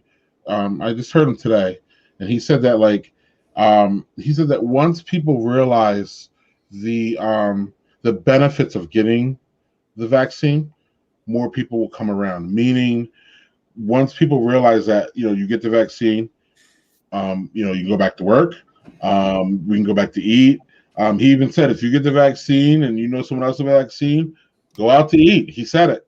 You know what I mean? You're less likely to get the spread. You're less likely to catch it. So I'm hoping that not only that, you're less likely to be hospitalized or die from it. That's the efficacy part of this whole thing with the vaccine that people aren't talking about enough, is the idea that once you get the vaccine, there's a 5% chance you might catch it, but that 5%, 0 hospitalizations, 0 deaths. Yeah. But honestly, in my opinion, I agree with Dr. Fauci more than I agree with you. Meaning, people haven't cared about whether they do it or not, because people were like, "I'll catch the coronas and I give a shit." So like, people have done this to the whole I'm being afraid of being killed. Like, no, a lot of the people that don't get the vaccine, people that don't want the vaccine, are the same people who are like, F the virus, I'm not afraid of it. You know what I'm saying? So I think Dr. Fauci's taking that angle of like, look, you can get your life back if you do this vaccine. Like, you can literally, you know what I mean? You can literally go back to your Chinese restaurant, to your, and we can go back to whatever, as opposed to, I'm with you, Doug. I'm completely with you, because I'm hiding in my house until I get the vaccine. So I'm with you, but there's that other segment of people who are just like, fuck the vaccine, or fuck the virus, it's just like the flu. Those people need another angle, because the whole you might die doesn't scare them enough, because they're willing to put their panties on their face as a mask. So I was poured into the virus. Right. So on that note, if we don't wrap now, Jay, we're going to go another 3 hours. And I don't know if and of course I do actually, but yeah, and bringing Doug's podcast partner on, obviously we knew we were going to have a good time and a good conversation. So Jay, wrapping up here, do you want to talk about your beers or your drinks you had, and tell us all about them? So you had the Mad Elf, you had your old what you have, Screwball. Yeah, I mean, Mad Elf doesn't change. You either love it or you hate it, right? So, I mean, it is what it is. I'm one of those people. I from the first time I ever had it, I actually had it in Florida. Somebody basically brought it back from their hometown and was like, try it. And I fell in love with it. And then that's funny. Years later, I meet you and Doug, and I see like there's this debate over it. But yeah, Mad Elf, I absolutely love it. It was tasty. I buy it up whenever I can around here. It's even difficult to get here in Michigan. Like I said, the Screwball, not my first choice for whiskey. But I mean, if you're trying something new and you're into something maybe a little bit sweeter, or you want to throw off your normal whiskey game or whatever, I'd suggest trying it out. And other than that, I had water, but I appreciate you guys having me. Yeah, it's good. It's good. It has its, what you're saying is it has its moments. It has its time. Yeah. There's a time for the Screwball. Yeah, it's one of those, like, I'm not going to have it every night. It's not something like if I'm out, I'm going to be like, hey, you got Screwball? You know, like I'm going to actually have a real whiskey, a bourbon, a scotch, whatever. But Right. but I thought it was something interesting, since I do enjoy it, to bring on here, you know, to contrast with the Mad Elf. All right, and do you guys want to before we let Jay go, do you guys want to talk about the latest podcast? That's a loaded one, Doug. You mean the latest that's posted, or the latest that I'm editing that should be up by the end of the weekend? The whatever you guys want to say. I just want to preview. I want everybody to know about the one that's not out, the one that's already out, and the one that's not about the one that's not out yet, because that one's a different beast. Preview that shit. Well, I'm going to open it up to you, because, you know, that's especially how involved you are with Jeff's publication. Yeah, so we did a podcast with Jeff Bogle, who in the middle of a pandemic just decided, I'm going to do a zine, and a printed zine at that, no online component, just all print, because he wanted to kind of have something that was tangible, something that everybody could get in their hands. He did something where it's $20 for a year, I believe, or $25. I can't remember exactly which. It's quarterly. You get, and it's not huge, but it's got great writing, photography, poetry. Just it's a tour de force of just interesting creative minds. I was fortunate enough to be in the first issue, but man, some of the folks that are in that, and just some of the pieces that are in that, and just some of the creative minds that are in it are really, really great. And we were able to have him on there, talk about like losing an income stream because he was a travel blogger, like that whole thing. That was, and Jeff is just, that's one of the nicest humans I've ever met. And I think he's the bee's knees, and I'm glad we were able to get him on. Yeah. And we dive a little bit into it. You know, he said so many people would think, you know, in the age of digital emails, digital magazines, things like that, like, why would you want to take the risk of publishing a physical zine that has, you know, stories and poetry and photography? But now here we are. I think he's coming up on his 4th issue, Doug. I'm subscribed as well. And he's actually able to compensate people who are submitting and being accepted, you know, which is very cool. I mean, this is an independent publication. It just spawned during the pandemic. Like you said, he was no longer able to blog or vlog about traveling. He went through, you know, family changes, and now he's out there. Somebody like you, me, I mean, hell, Greg could write a poem about beer and potentially get accepted and get paid for writing about his love of porter, you know. And it's cool. And we went into the fact that, you know, beyond it being physical, it's coming in the mail. We can anticipate and be happy about something we get to physically hold.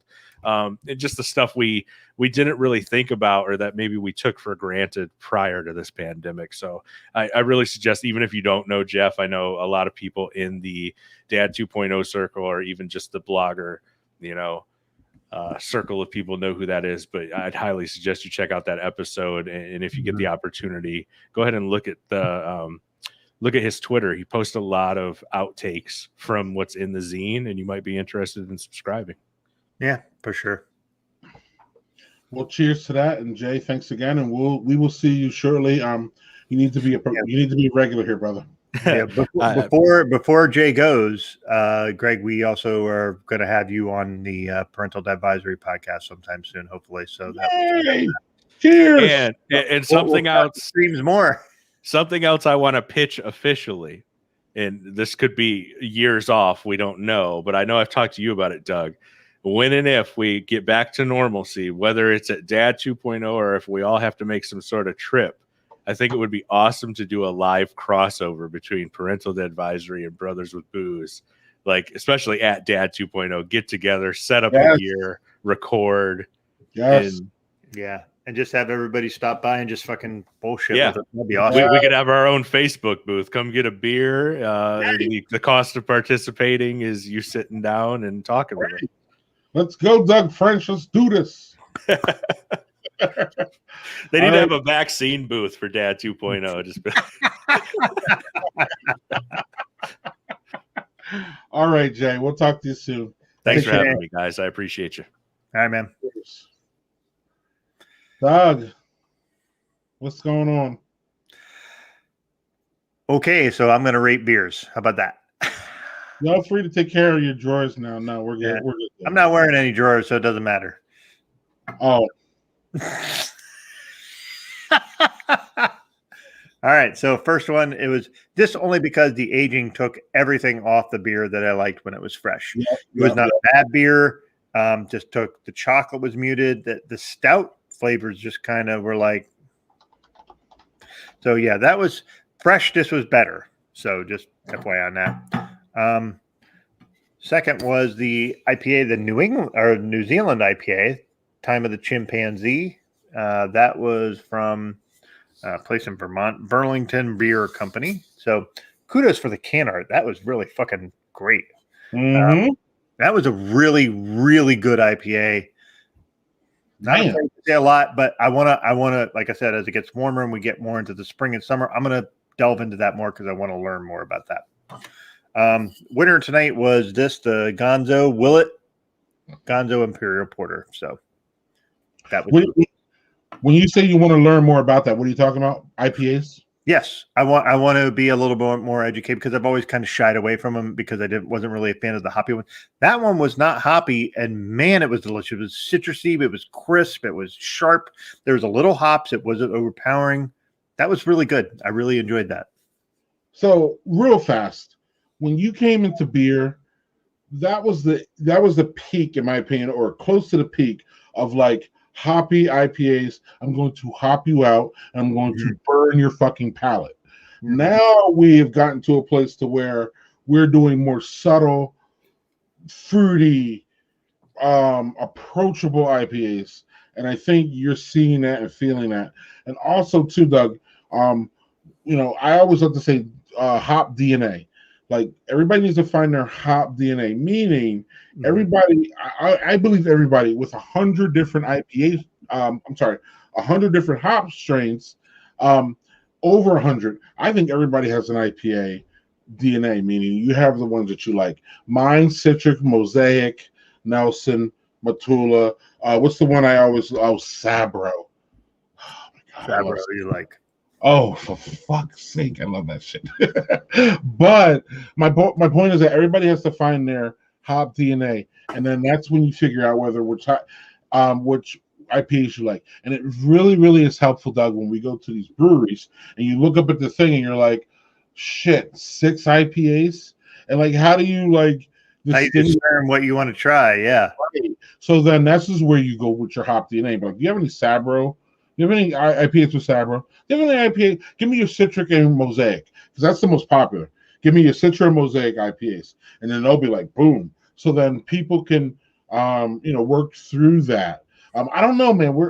I can't wait to get back to the breweries. But when we were in them, they were moving away from, I thought, all these IPAs, and they were moving to, not like 4 double IPAs. There was like a double IPA, a hazy, a juicy. You know what I mean? They were starting to be like a milkshake.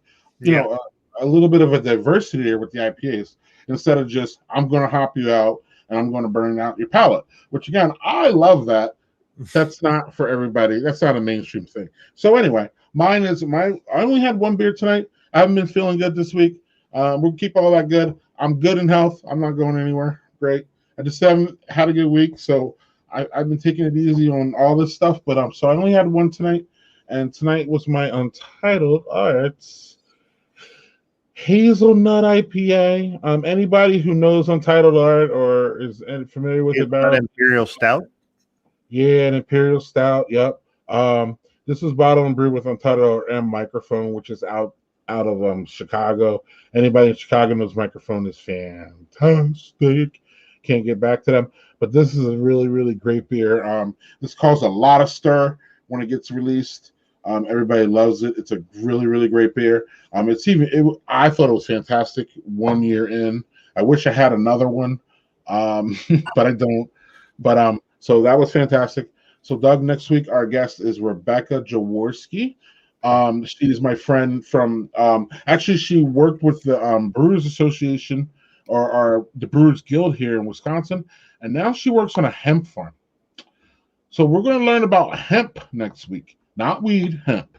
Yes, very big difference, and we'll go over that during the show for sure. Yeah, and she's fun. And her husband is Carrie Jaworski, and he's been on the show. He used to be Lakefront Carrie. Anybody in Wisconsin Lakefront Carrie, and then he was Third Space Carrie, and now Carrie is doing coffee. So Carrie's going to be on, I believe, in June. And we got Rebecca next week, so I'm excited about that. So, Doug, you have yourself a great week. Hopefully, I will have a better week than I had this week. But other than that, good times. Love you, brother, and we'll see you soon. Love you too, man. Thanks, everybody.